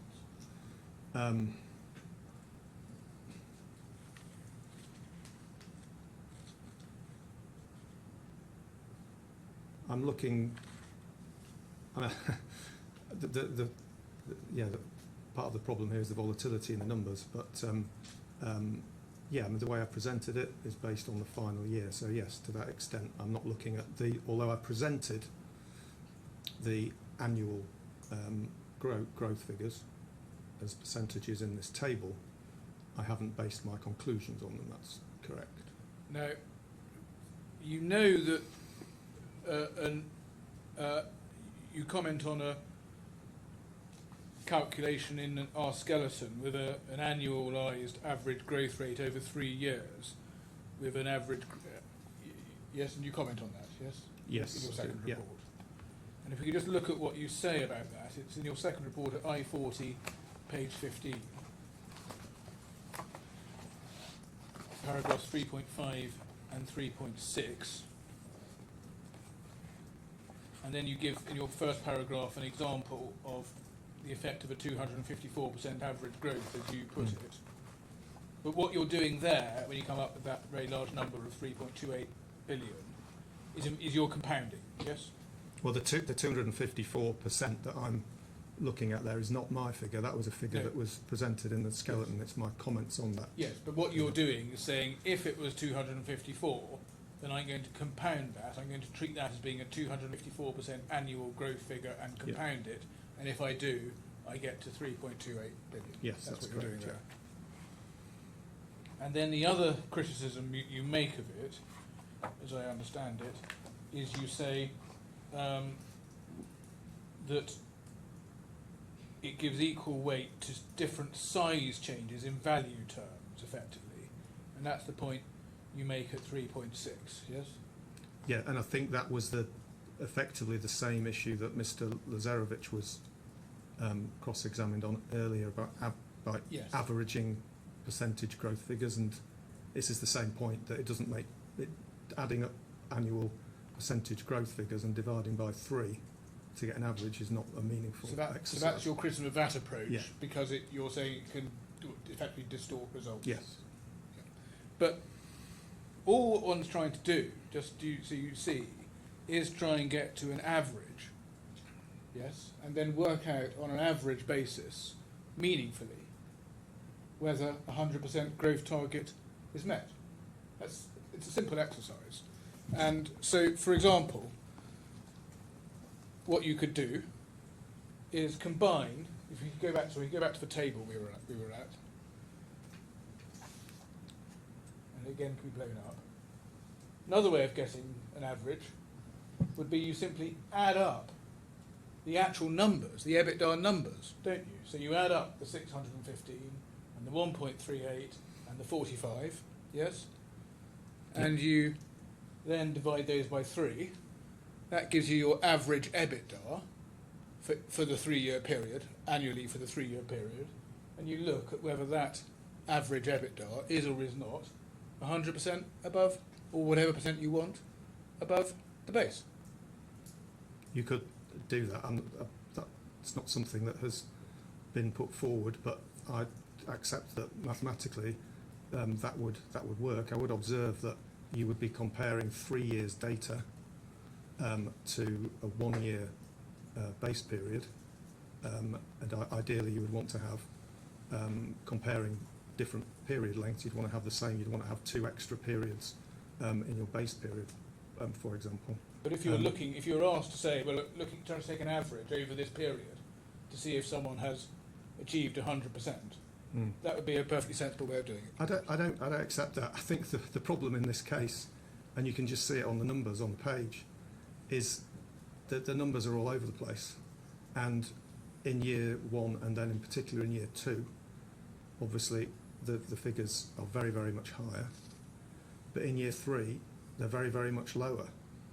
And so I think to try and the whole concept of what is growth in that scenario is a difficult one to grapple with, because there is clearly so much volatility in the figures. There are clearly things going on in the companies, in the industry, that just averaging them is not a meaningful exercise. You would want to, if you were doing a more sensible, I think, quantum exercise, you'd want to adjust for the underlying volatility, whatever it is, because that volatility can't, it seems to me, that can't all be down to the action of the claimant.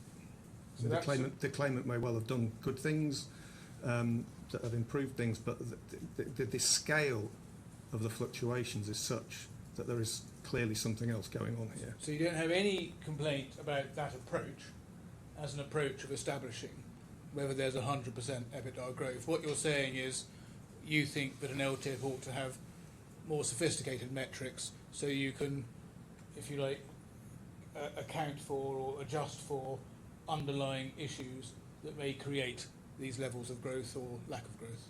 Mathematically, you can do it that way. I'm just questioning whether it's really a meaningful way of looking at things. Because your objection to the way of averaging that was put forward was really a mathematical one about the calculation by reference to percentages not really working. But if you just take out that calculation and just do it by reference to actual EBITDA figures, it works perfectly well, doesn't it? Well, mathematically it works, but I don't think it's a meaningful way of doing things for the reasons I've set out. Well, if we could just look at Mr. Gupta's evidence on this point, at day 4, tab 224, page 9 to 19.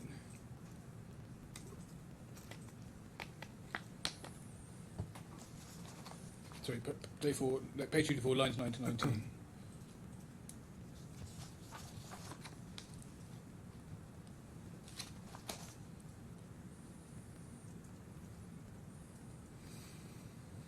See it? Are we going to have it on the screen? I hope so. Day 4, transcript day 4, page 224.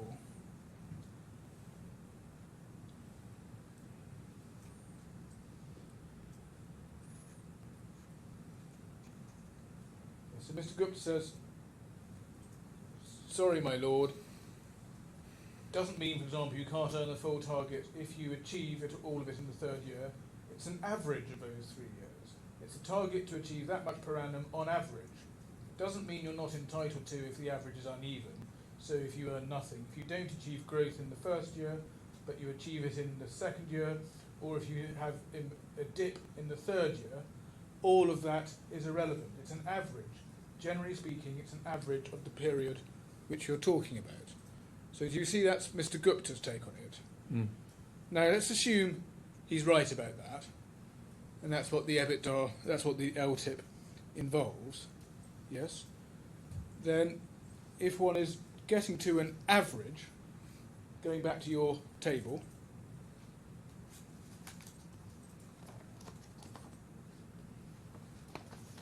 then the method I've just suggested is perfectly sensible, probably the obvious way of getting to the average he's talking about, isn't it?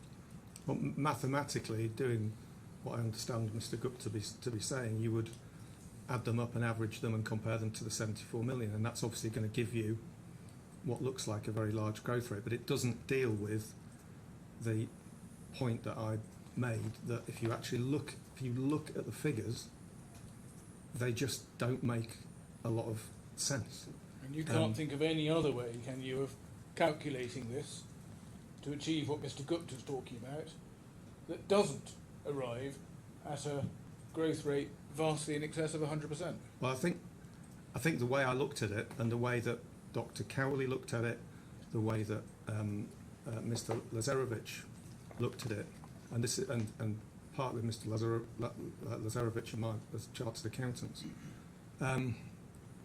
we sort of naturally look at what, when you're trying to calculate growth, I think growth, you expect it to be some kind of, sustained increase in performance over time, and therefore looking at whether you're looking at the performance over 2 years or over 3 years, you gravitate to a methodology that I have used and the other experts have used, where you look at the last period and compare it to the base period. But Mr. Gupta, And that is that is the growth that you have left at the end of the relevant period when you're looking at comparing it to what was there before you started. But So, Mr. Gupta's evidence we just saw was if you have a dip in the third year, all of that is irrelevant. Yes, that's what he says. But on your analysis, if you have a dip in the third year, as we see here, that's completely determinative. Not irrelevant. It's the only thing that matters.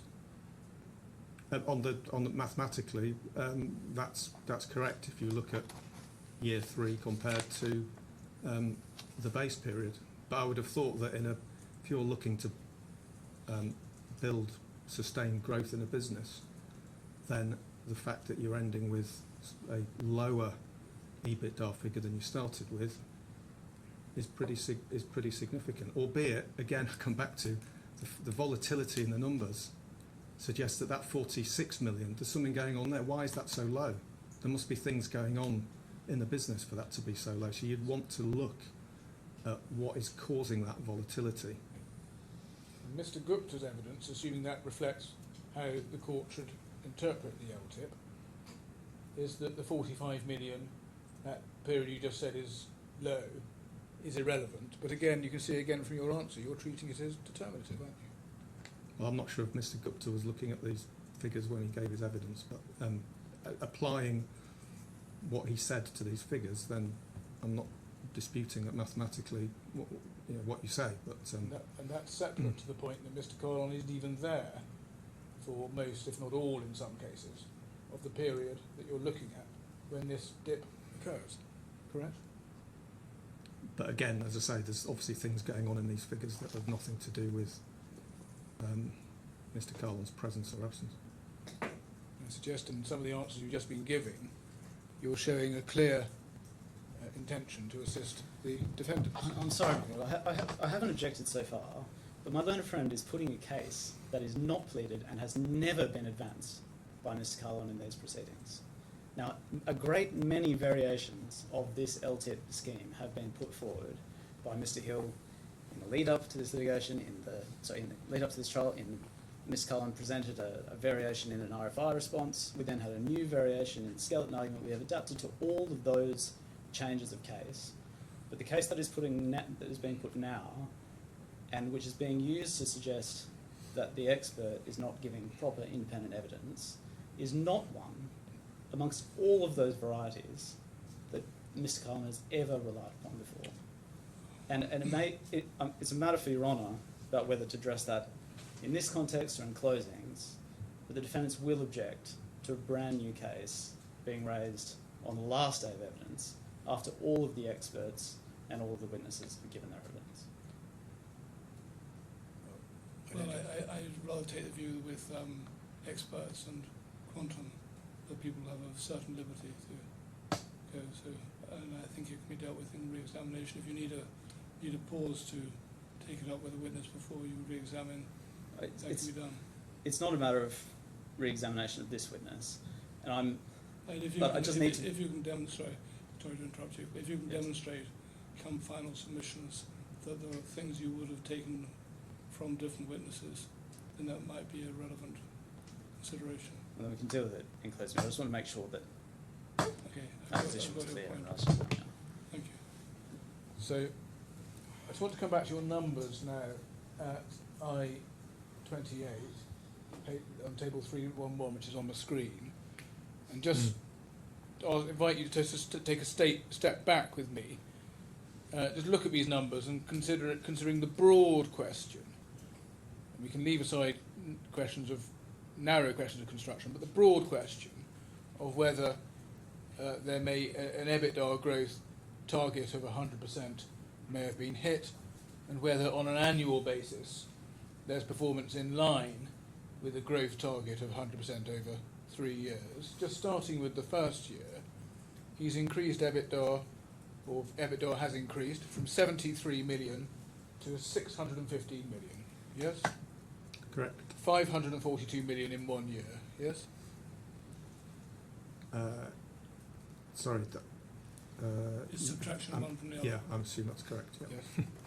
Yes. Equating to, as we see from your table, 736% growth. Correct? Yes, correct. And then in the second year, we've now increased EBITDA to 1.378 billion, and so compared to the baseline, it's now 1.3 billion above base. Yes? Correct. And that includes 124% growth just year on year. Yes? Correct. So if one is looking at whether over the 3-year period he's on track at this point to achieve 100% growth, he's already grossly, enormously outperformed that, hasn't he? He is. I would make the point that the 74 million base number. This is a point I make in my report. Mathematically, what you say is completely correct. The 74 million is obviously quite a relatively small number in the context of the overall business on revenues of 3.5 billion. So, I mean, you could take the view that, as you said, 500 odd million extra EBITDA in year one is still a very significant number, and I wouldn't dispute that.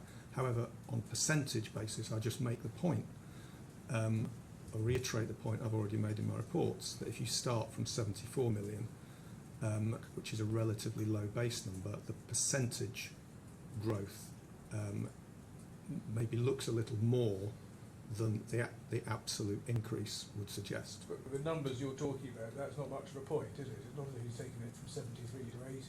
I mean, clearly, Taking it from 73 to 615. clearly it's well over the 100%.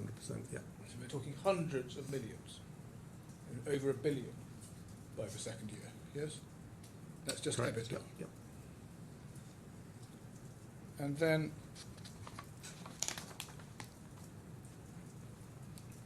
if one, and you would accept, wouldn't you, that if one's looking at the 2-year period, there's nothing that you could think of to suggest he hasn't, looking at the 2-year period, comfortably established the 100% growth target. Based on the numbers and the simple 100% interpretation, yeah, that's correct. And then if you look at the 3-year period, the only way in which you say he hasn't achieved the target is by doing the comparison, which we just looked at, between the base year only and the 3rd year. Yes? Well, I'm looking at the 3rd year and comparing it to the base year, so I'm looking at what is the growth over that 3-year period based on the final annual profit in that 3-year period, and that results in a negative growth rate mathematically. And as I say, that doesn't take any account of the averaging point, which we've just been through. I'm not going to go through it again. But also your approach takes no account, as we also discussed, of the wording in the clause, which refers to an annual 10 million. Yes? I haven't. I don't think I've commented on a 10 million annual entitlement in my report. No.